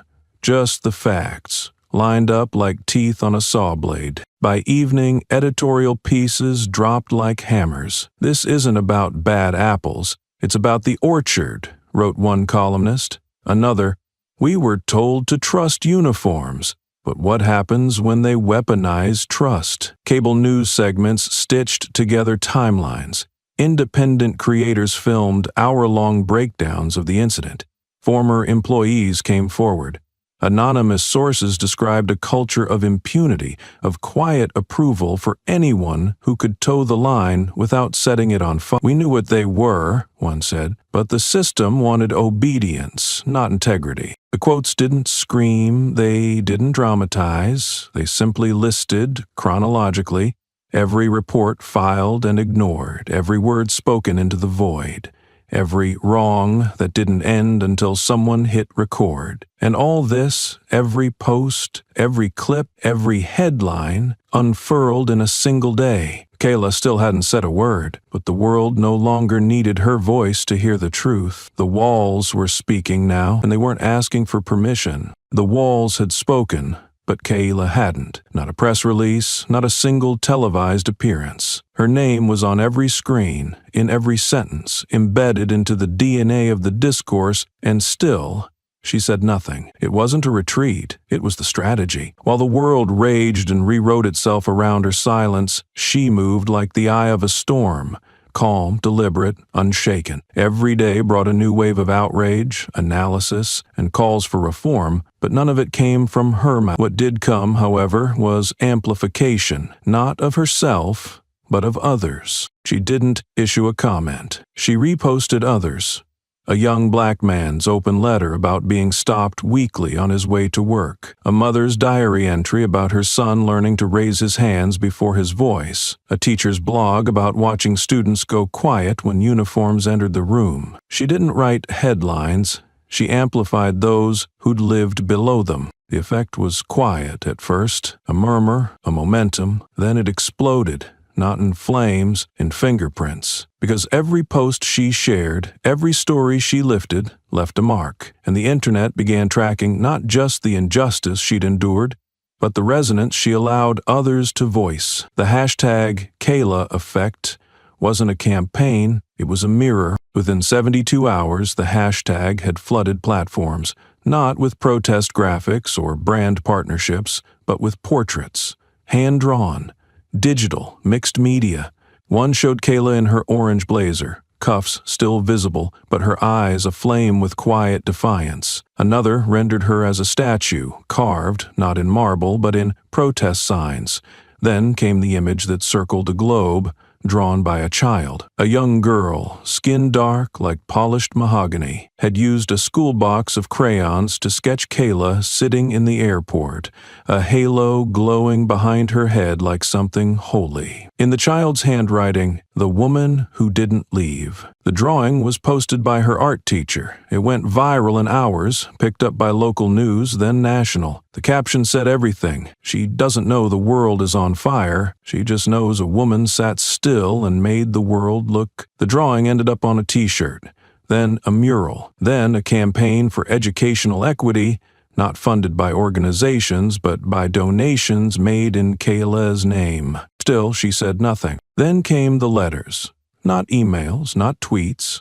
Letters in envelopes, with stamps, from strangers who had never written to anyone in their lives. A grandmother, 74, handwrote hers in blue ink. "I was arrested once," she wrote, "because I had the same name as someone on a no-fly list. They held me for hours, laughed when I cried. I didn't even know how to complain. But then I saw you, and I felt like someone finally stood still long enough for me to stand with." It wasn't just those who had suffered who wrote.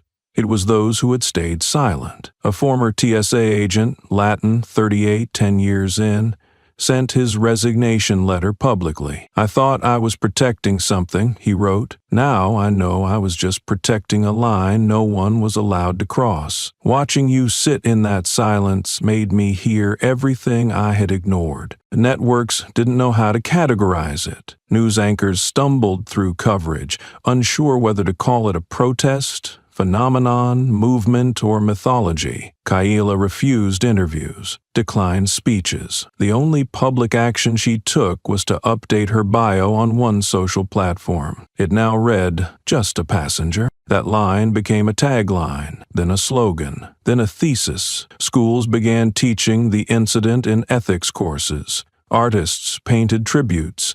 Documentarians asked for rights. She gave none. The silence held. The symbol grew. And as the noise mounted, a single truth began to echo through all the frenzy. One simple sentence, spoken by no one official, just repeated from post to post like gospel written in comment sections. She never shouted, but somehow the world still listened. She never shouted, but somehow the world still listened, and when it didn't just circle Kayla Monroe. It spread like dye through water, soaking every inch of a system that had for decades operated in the comfort of unchallenged discretion. Her silence was not absence, it was an invitation to scrutiny, to memory, to reckoning, and the first to feel the heat were those who thought the uniform had always made them invisible. It didn't, not anymore. Inside the TSA, things began to break, not because of hackers or protesters or budget cuts, but because employees started talking, quietly at first, an anonymous post on an internal board. We all saw it, we all knew it. This isn't the first time. Then, another. I remember being told not to question why we pull who we pull, and then came the voice that cracked the institution wide open. A regional supervisor, early 40s, clean record 15 years in. She entered a closed-door inquiry with one sentence. I was told to look away.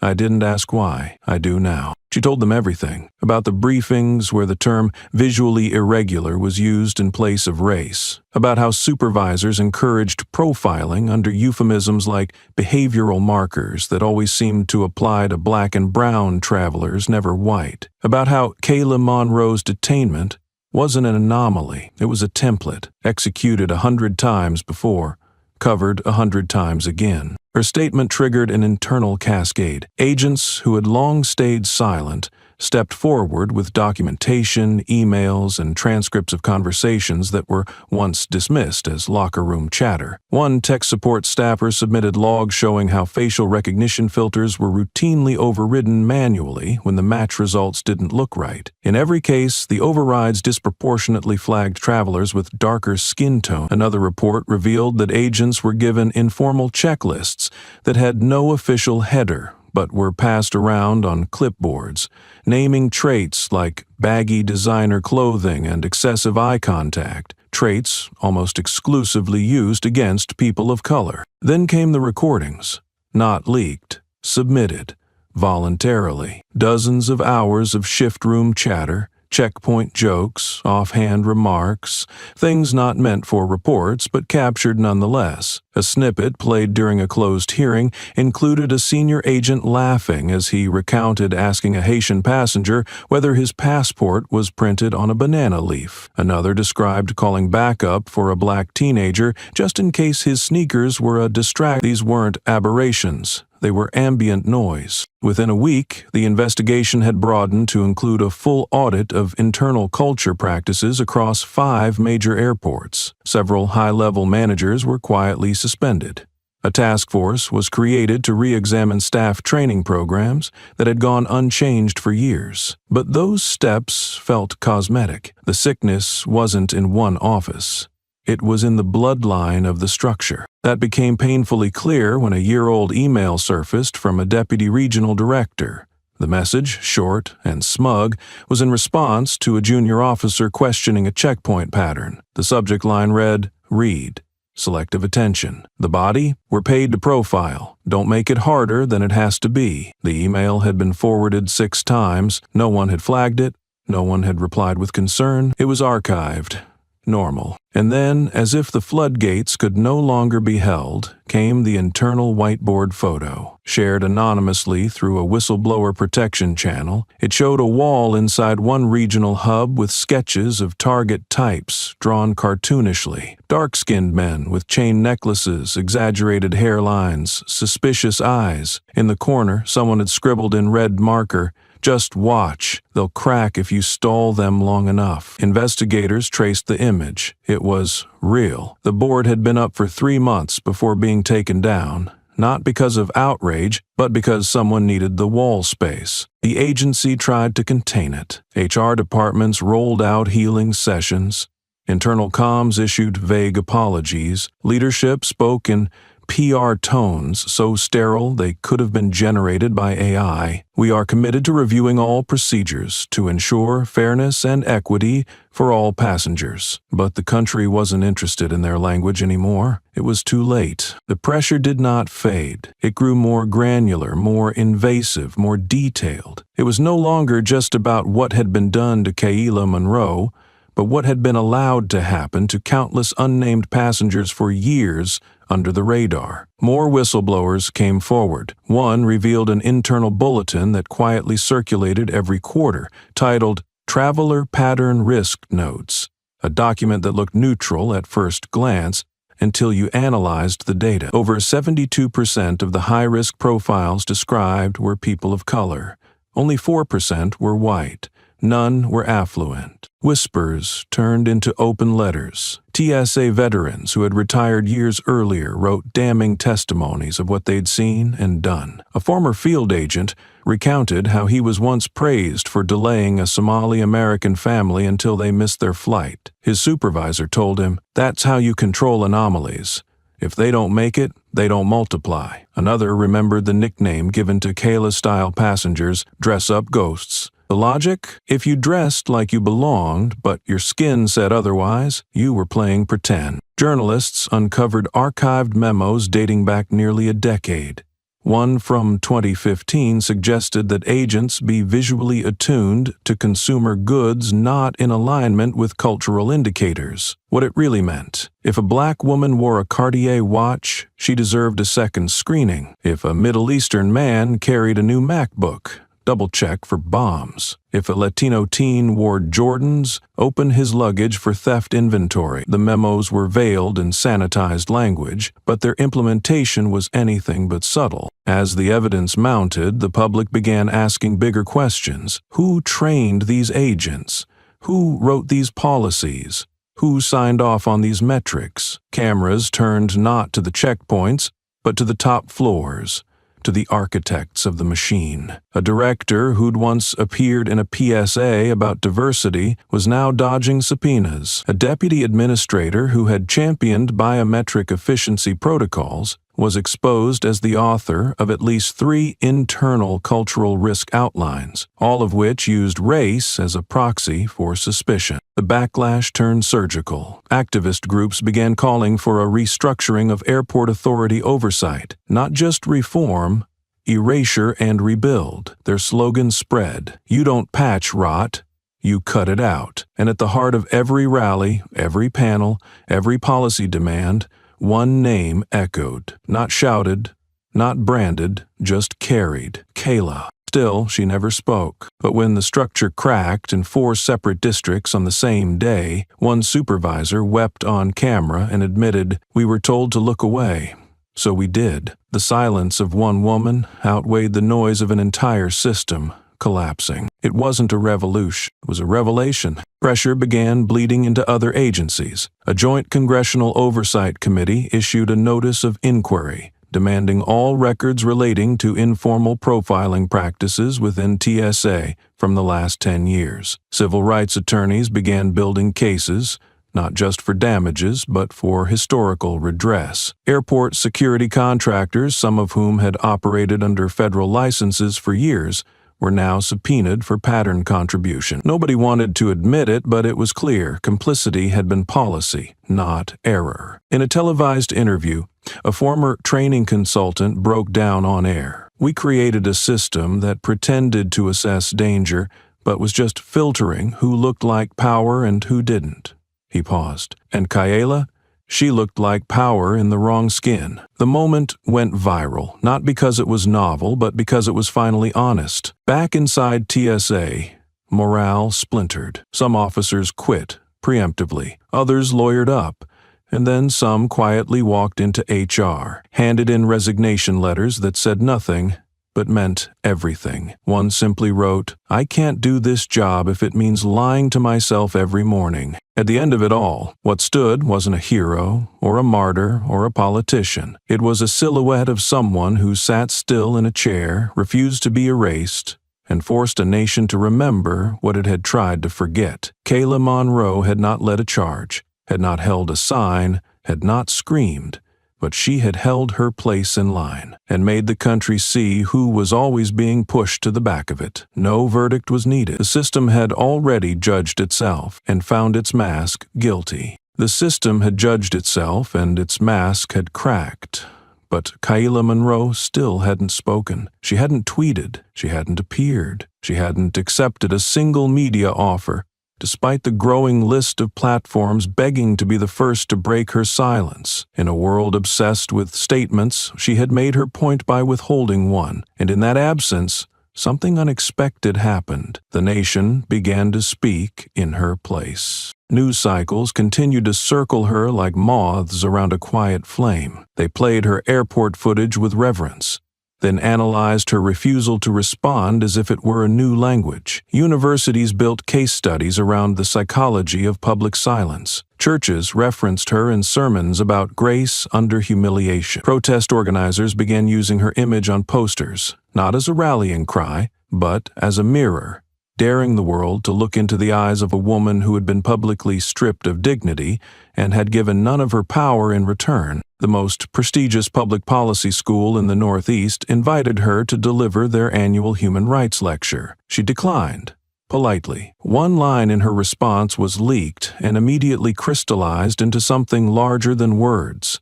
They need to learn shame before they can understand courage. It wasn't a dismissal. It was an indictment. Think pieces flooded in. One publication called it the most articulate non-statement of the year. Another wrote, "She's not silent. She's creating space for the guilty to hear themselves think." But not everyone praised her.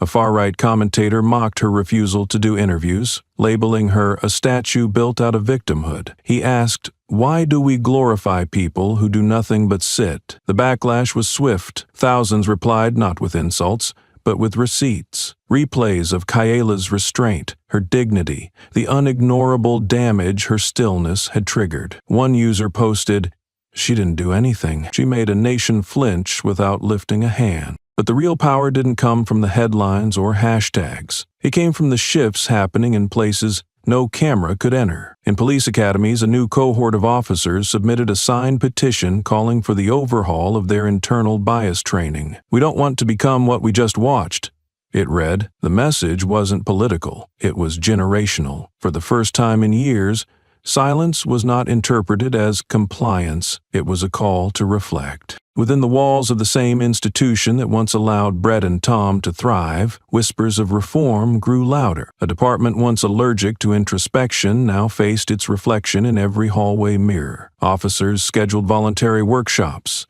Supervisors reread internal codes they had long ignored. One memo, distributed across 12 regional offices, asked a single question: what part of our silence made this possible? In Georgia, the phone at the governor's office rang with more than just press inquiries.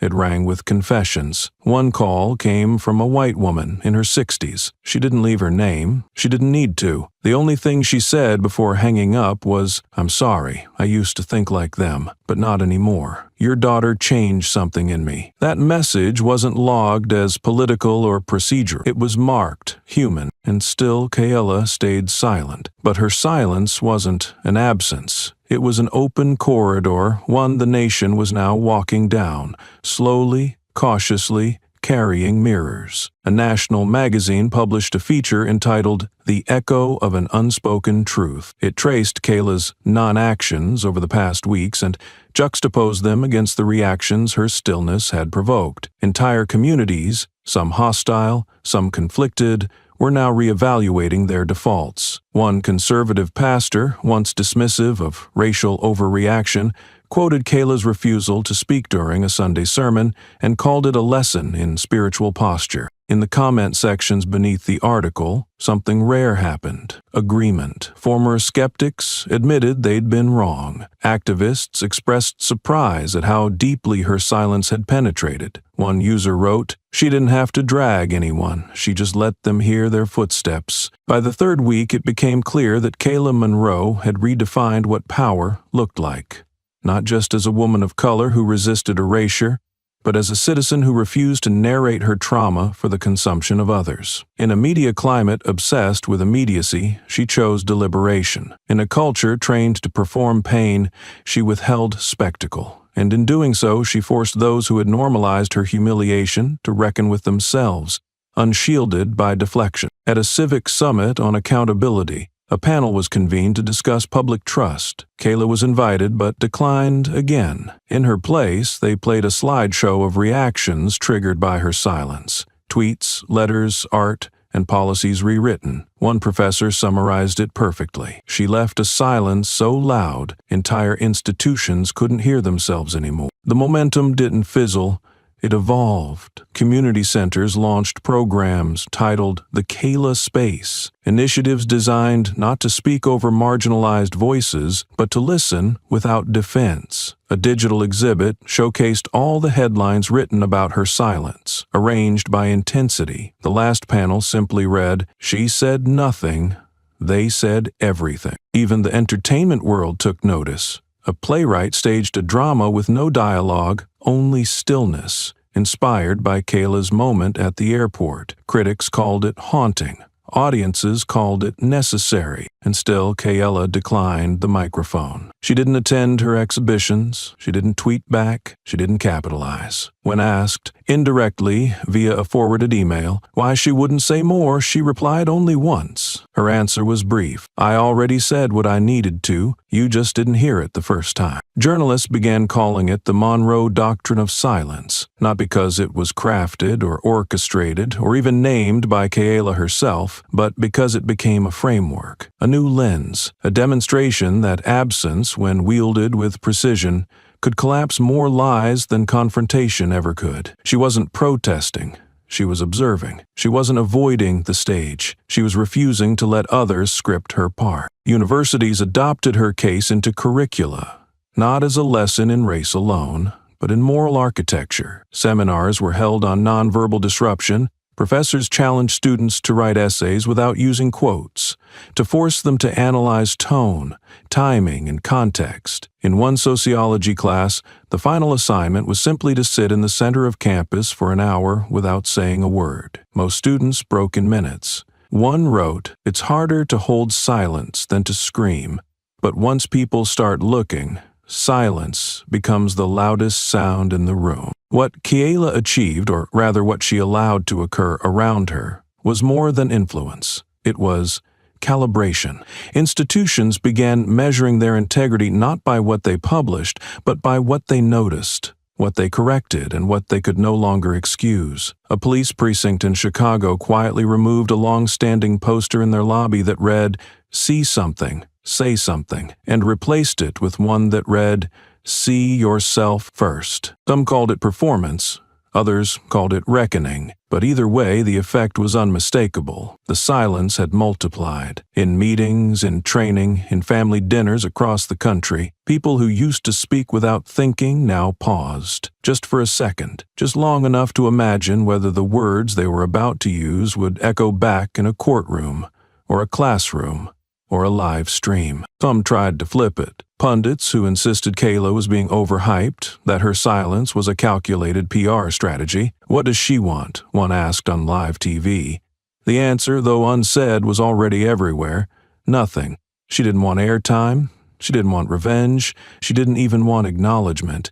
She wanted the country to hear itself, raw, uninterrupted, unfiltered. And it had. A billboard appeared outside Atlanta. Black background, white text. "She didn't speak, we did." No logo, no sponsor, no contact info, just the statement. It went viral. Again. Because in a nation built on the noise of power, it was the quietest voice, or the refusal to use one, that now resonated the loudest. In corporate boardrooms, the silence was being studied. Diversity officers, once hired as window dressing, began referencing Kayla's non-response in PowerPoint slides. They called it the cost of dismissal. One slide simply showed two columns. On the left, "She didn't scream." On the right, "You still heard it." It was becoming clear that Kayla Monroe had become the unexpected teacher of a nation too proud to admit it needed schooling. Some tried to claim her. Organizations sought to align their brands with her image, but she refused every approach. Her likeness was copyrighted by no one. Her silence was not for sale. She belonged to no party, no movement, no slogan. That made her uncontainable and uncommodifiable. In a media ecosystem that eats icons for sport, Kayla's stillness was unchewable. A high school principal in Missouri introduced a new ritual every Monday morning. 1 minute of silence in the auditorium, to remember that sometimes saying nothing is how you hear everything. A student drew Kayla's image on the chalkboard and left beside it the words, still standing. No one erased it. It stayed for a week, then another. No one dared wipe away what had become sacred. And still, the woman who had ignited this introspection moved without announcement, lived without press, and responded only when necessary. Her impact did not require a podium. It was woven into the moral fabric of places that had once forgotten what morality felt like. They had wanted her to speak. She had let them listen instead, and it changed them. They had wanted her to speak. She had let them listen instead, and the listening was louder than any statement could have been. But just when the noise of national reflection began to simmer into silence again, something new appeared. A letter. It didn't come from a newsroom or a government office. It came from the hand that had once snapped on her cuffs. Tom Riley, former TSA officer, disgraced, dismissed, and now publicly erased from the agency's future, had written to Kayla Monroe. The letter wasn't made public by her. It was leaked. No one could say by whom. It began with a half-confession wrapped in confusion. "I didn't know who you were. I didn't mean any harm." From the first line, the tone was off-key, not contrite, not even clear. It tried to apologize for the outcome without confronting the action. "I realize now that what happened wasn't right," he wrote, as if describing a spilled coffee instead of public humiliation. "I acted without knowing your story." Media outlets pounced. The contradictions in his words were immediate and glaring. He claimed ignorance. "I didn't know who you were," yet claimed intent. "I didn't mean to offend." He attempted absolution without responsibility, sorrow without consequence. The letter was dissected line by journalists, linguists, and psychologists. One outlet labeled it, "Apology written in wet cement meant to disappear." What made it worse, perhaps unforgivable, was what the letter revealed about what Tom believed an apology to be: a transaction, one where guilt could be bartered for grace. But Kayla never traded in that currency. And worse, for Tom, she didn't respond. She didn't rebuke. She didn't acknowledge. She let the letter exist in the air like a wrong note played in an empty concert hall, echoing, then dissolving. Online, reactions exploded. A viral thread compared Tom's letter to a well-worn script, the same old act of saying sorry just enough to protect your image, but never enough to dismantle your ego. Screenshots of the apology circulated with highlighted passages.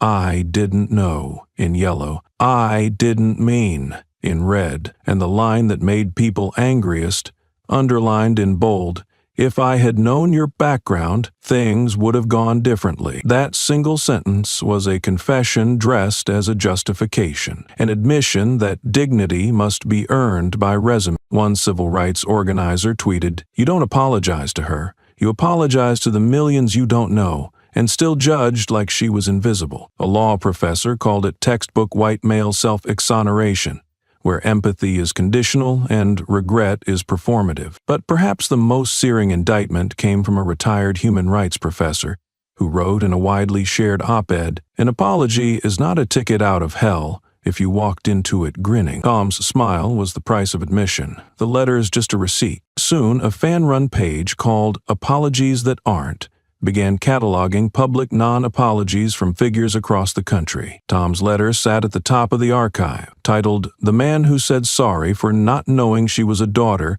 Not for Thinking She Wasn't Worth Dignity." Beneath it, users added their own experiences: bosses who apologized for getting caught, not for causing harm; teachers who said "you misunderstood" instead of "I was wrong." Kayla's name didn't appear anywhere. She didn't have to be present. The silence carried her signature. Inside his circle, Tom faced a different kind of silence. Former colleagues stopped returning his calls. Friends who once toasted his badge now cited scheduling conflicts. His lawyer advised him not to do interviews, and when asked by a local news anchor what he would say if Kayla replied, Tom stared for a beat too long before saying, "I guess I'd ask for a second chance." The anchor didn't nod. She didn't smile. The segment cut to commercial. But Kayla never gave him that second chance. Not because she denied it, but because she never participated in the game of chances to begin with. To her, this was never about forgiveness. It was about recognition, not of her, but of the system that allowed a man like Tom to feel entitled to both cruelty and redemption without earning either. She moved on, not by escaping the aftermath, but by refusing to center it around him. Her actions never mentioned his name. Her presence never needed his validation. The silence she gave him was not passive. It was surgical. It left no air for justification, no foothold for self-defense, and most devastating of all, no opportunity for him to play the misunderstood victim. For Tom, the quiet became unbearable. In interviews, his eyes darted for cues, for sympathy, for something that would let him believe he was evolving. But the public had already made its judgment, and it wasn't based on one letter. It was based on years of unchecked behavior finally spotlighted. Not because he admitted it, but because a nation no longer let it slip past. Kayla never needed to say, "I don't accept." Her silence did the carving. It whittled down his words until all that remained was a voice trying to explain itself to an empty room. She did not grant him the dignity of destruction. She simply refused to help him build his redemption arc, and in that refusal, the world saw something rare, a villain with no audience left, and a woman who never needed applause to win. Elsewhere, the ripple was different.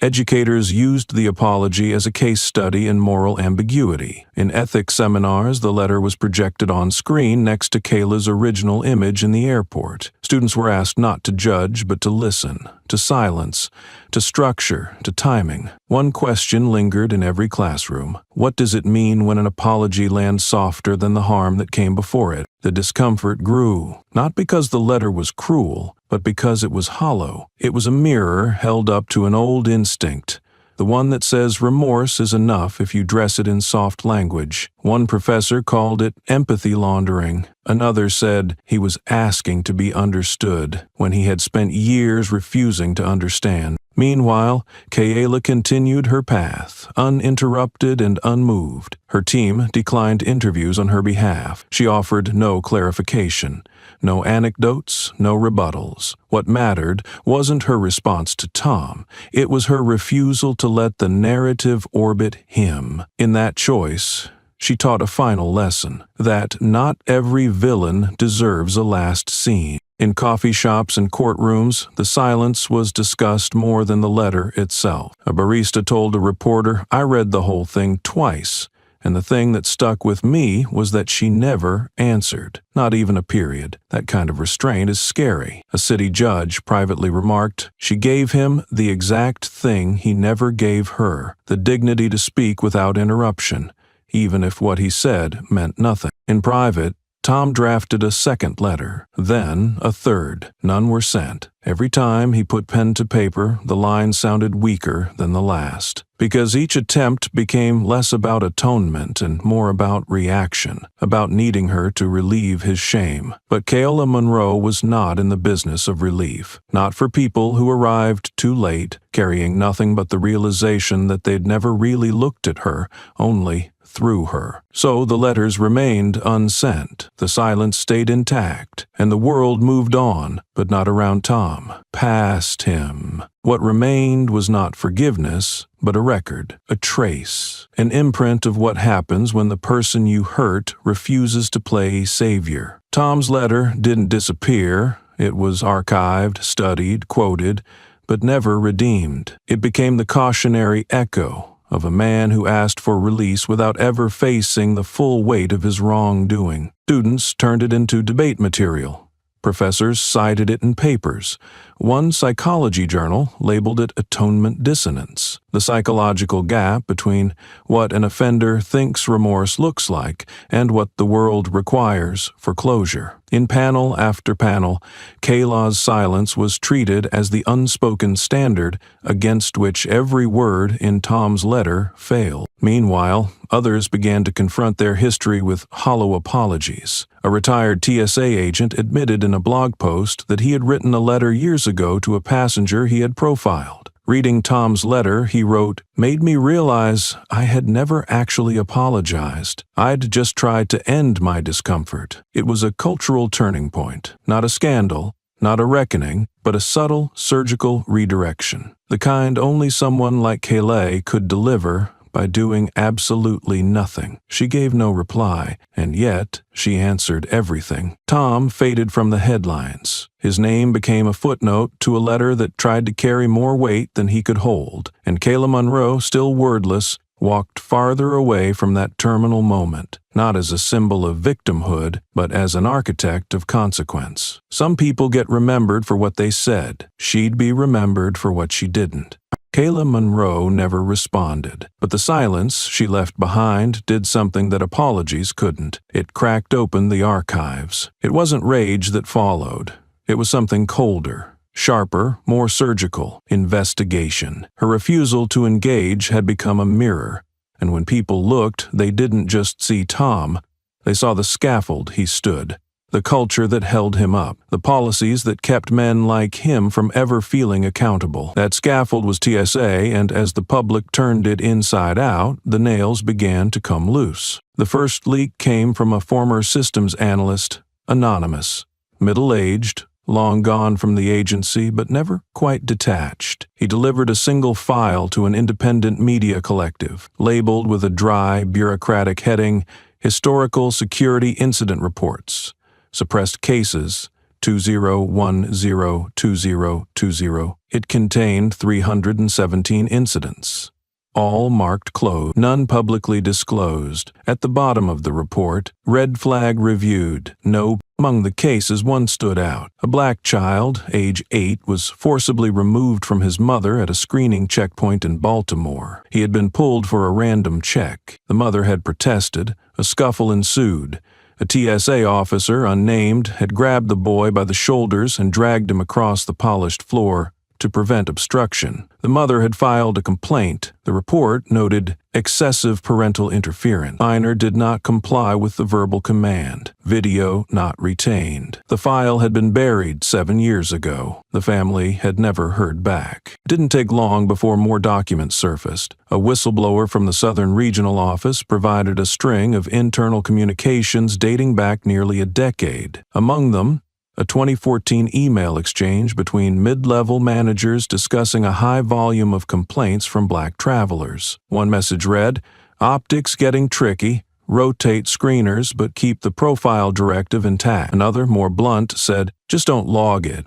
We'll bury anything flagged under exceptional procedural need." It was clinical language for racial filtering. The weight of the evidence was no longer anecdotal. It was institutional. A system that had pretended neutrality but functioned like a net, always catching the same people. The stories followed a grim pattern. Black and brown passengers flagged for extra screening, their devices seized for calibration, passports questioned, even after being verified, and in every case the justification was vague, the resolution closed, and the details redacted. Then came the voice. A man named Walter Dean, a former TSA manager who had resigned quietly years earlier, stepped into the light. His face was older now, lined by regret but steady. At a press conference he said, "I left because I couldn't stomach the silence anymore. You can't fix what you're ordered not to see." He then handed reporters a thumb drive. Its contents were staggering. A collection of suppressed training materials, edited incident reports, and, perhaps most damning of all,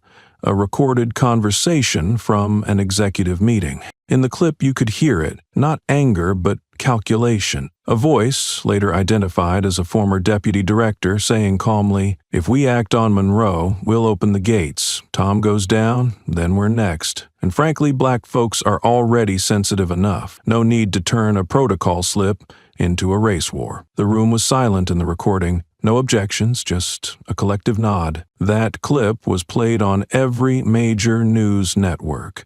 Not once, for days. The fallout wasn't just bureaucratic. It was moral. Editorial boards across the country shifted tone. Where once there had been cautious commentary, now came fire. This wasn't an oversight, it was architecture. Civil rights attorneys reopened cases thought long dead. One firm filed a class action lawsuit against the TSA within 48 hours of the leak. Their premise was clear. If silence is policy, then the harm it causes is premeditated. And Kayla? She remained absent from the storm she started, or rather, the storm that could no longer ignore her. Her name wasn't in the documents, but her shadow was. Each report was a mirror fragment, reflecting the same face of neglect that had once stood at Gate 14 in a bright orange suit. The country wasn't just seeing her now, it was seeing itself, in grainy security footage, in redacted memos, in the silence of people who had once laughed at names like hers. In one regional office, a junior compliance officer quit. In her exit letter, she quoted the internal recording verbatim, then added, "You don't need a policy manual to know what rot smells like." Her words went viral. They weren't grand, they were surgical, the kind of language that cuts quietly and bleeds slowly. But the most harrowing detail came in a buried appendix, a single line that had gone unnoticed in the first round of leaks. It read, "In 2016, Agent TR was flagged by internal review for repeated profile-based detentions. Escalation not recommended due to unit morale." TR, of course, stood for Tom Riley. 7 years. Known. Flagged. Protected. So when people said it was just one bad agent, the files said otherwise. The silence said otherwise. The system, long practiced in protecting its worst, had finally been forced to speak. Not through contrition, but through exposure. And not every scandal needs a scream.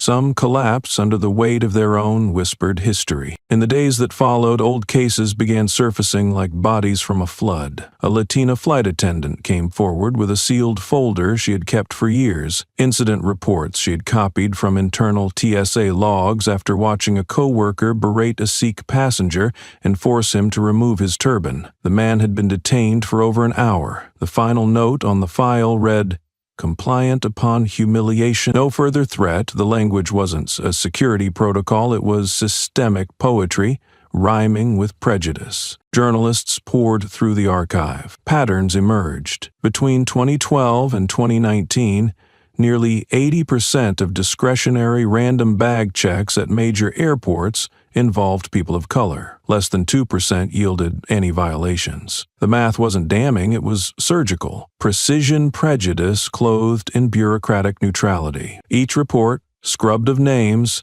echoed the same conclusion. Passenger escalated concern. Not a passenger objected. Not passenger questioned. Escalated concern. The coded language for didn't stay silent. Then came the internal audits.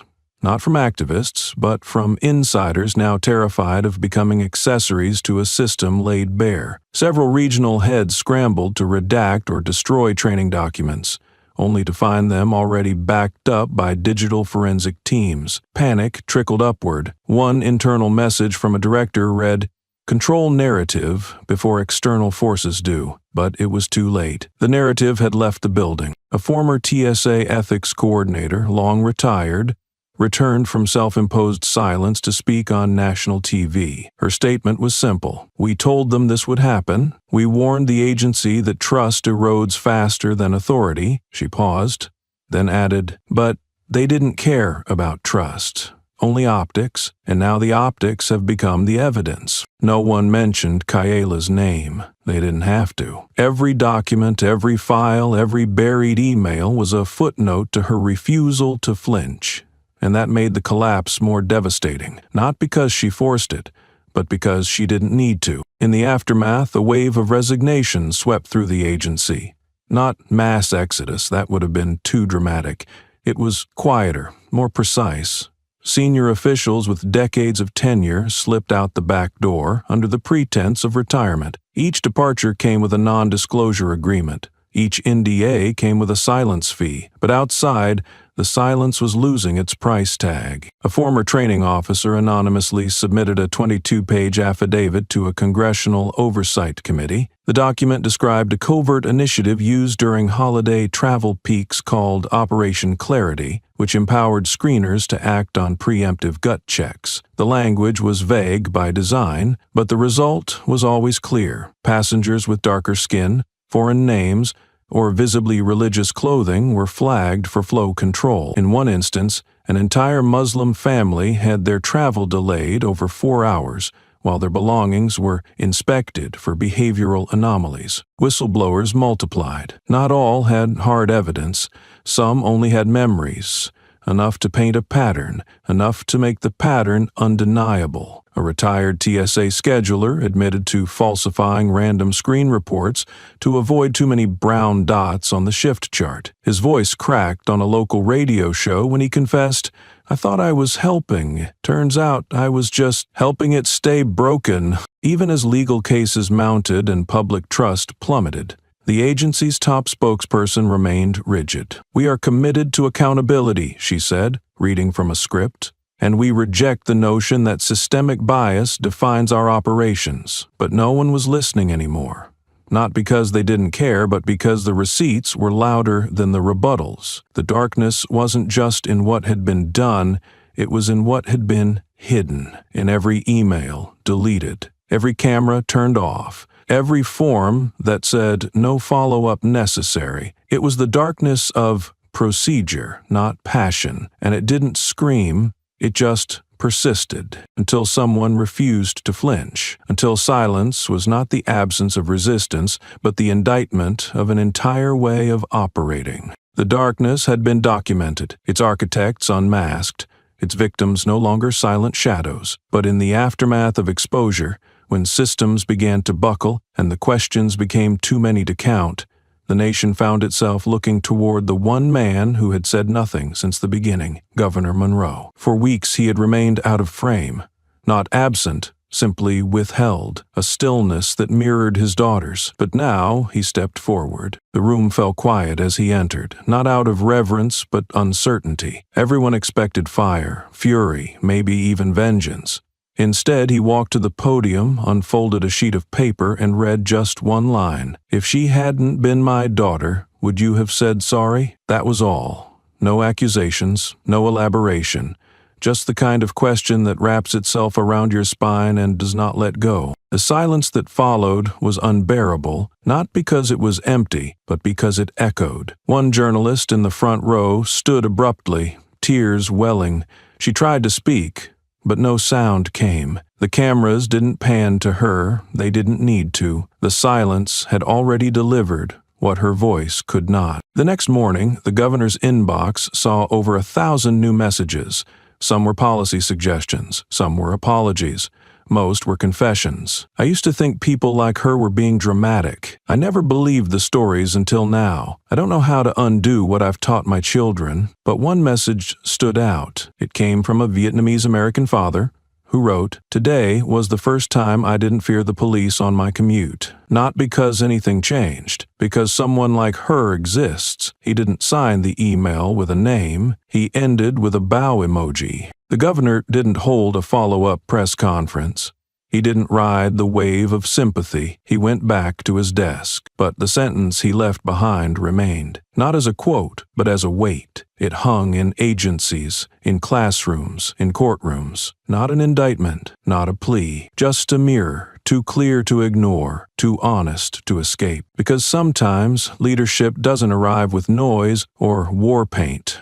Sometimes it opens the door and let everyone see the wreckage they've been walking past their whole lives. Across public offices, his words were printed and pinned to walls. They were quoted in university lectures, embedded in training modules, scribbled in margins of internal memos. Not for their length, for their weight. "If she hadn't been my daughter," became more than rhetoric. It became a test of ethics, a benchmark for every policy, every decision, every silent complicity. A school district superintendent read the quote aloud during an internal review meeting and paused afterward for a full minute. No one spoke. They didn't have to. The question had already indicted every protocol disguised as neutrality. It didn't scream. It whispered just enough to knock on the conscience of those who'd learned how to look away. And in living rooms across the country, families brought it up over dinner. Some argued, some sat in silence, some quietly, painfully admitted that their comfort had once depended on someone else's silence. The statement had made them uncomfortable, but that was the point. It wasn't meant to soothe, it was meant to wake. In that way, Governor Monroe didn't just speak for his daughter. He spoke for every daughter, son, stranger, and forgotten name whose worth had to be proven before it was protected. And by asking the question aloud, he reminded the nation that morality isn't measured by who you protect when they carry your last name, it's who you stand for when they don't. And then, at last, she spoke, not with vengeance, not with spectacle, but with stillness wrapped in strength. Kayla Monroe stood before a lecture hall of students and scholars, her posture calm, her voice deliberate. She didn't mention the airport. She didn't mention the cuffs. She didn't have to. The room already carried the weight of what had been done to her. What she chose to share was something else entirely. "I don't need anyone to be stripped of their power," she said, her gaze unwavering. "I only need those in power to remember they were once citizens. That's where justice begins, not in punishment, but in memory." Her words didn't rise or shout. They settled like sediment in the minds of everyone listening. A student, hesitant but sincere, raised a hand. "Have you forgiven them?" The pause that followed was not for effect. It was an honest space. Kayla smiled, not as a gesture of peace, but of clarity. "I never carried hate," she replied, "so there was nothing to put down." The clip went viral within hours. 20 million views in 3 days. By the end of the week, a Global Institute for Civic Dignity had sent her a formal invitation. They didn't ask her to recount her pain. They asked her to define grace. 6 months later, the press gathered again, but this time it was the system on trial. Not an individual, not a moment, but the full machinery. TSA stood at a podium of its own making, announcing sweeping reforms, transparency protocols, and the termination of 2 officers whose names had become synonymous with failure, Tom Riley and Brett Cade. Their dismissals were printed in bold. Their offenses are no longer hidden beneath bureaucratic froth, yet Kayla Monroe was nowhere in sight. A representative reading from a sheet that trembled slightly in his hand said clearly, "Her name is not present today because she never needed to be. This reckoning did not require her return, it required our awakening." The room was silent, and for once it stayed that way. At the newly established Human Rights Oversight Center, framed near the entrance, hung a photo not of a smiling hero, but of Kayla in handcuffs. Not cropped, not softened, just the truth. Underneath it, no caption, no explanation. Only a brass plate that read, "What should have never happened, what must never happen again." Outside the TSA headquarters, a wall bore fresh paint. Not from an official campaign, but from someone unknown and undeniably exact. "Her silence is louder than your press release." The agency didn't remove it. They didn't. And when Kayla did appear, not in a courtroom, not in a forum, but simply walking past a schoolyard, the children stopped. They didn't run to greet her. They didn't ask questions. They simply looked and bowed their heads, as if sensing they were in the presence of something carved into the fabric of change itself. No banners, no revenge, just a name that no one could forget, even when she refused to speak it.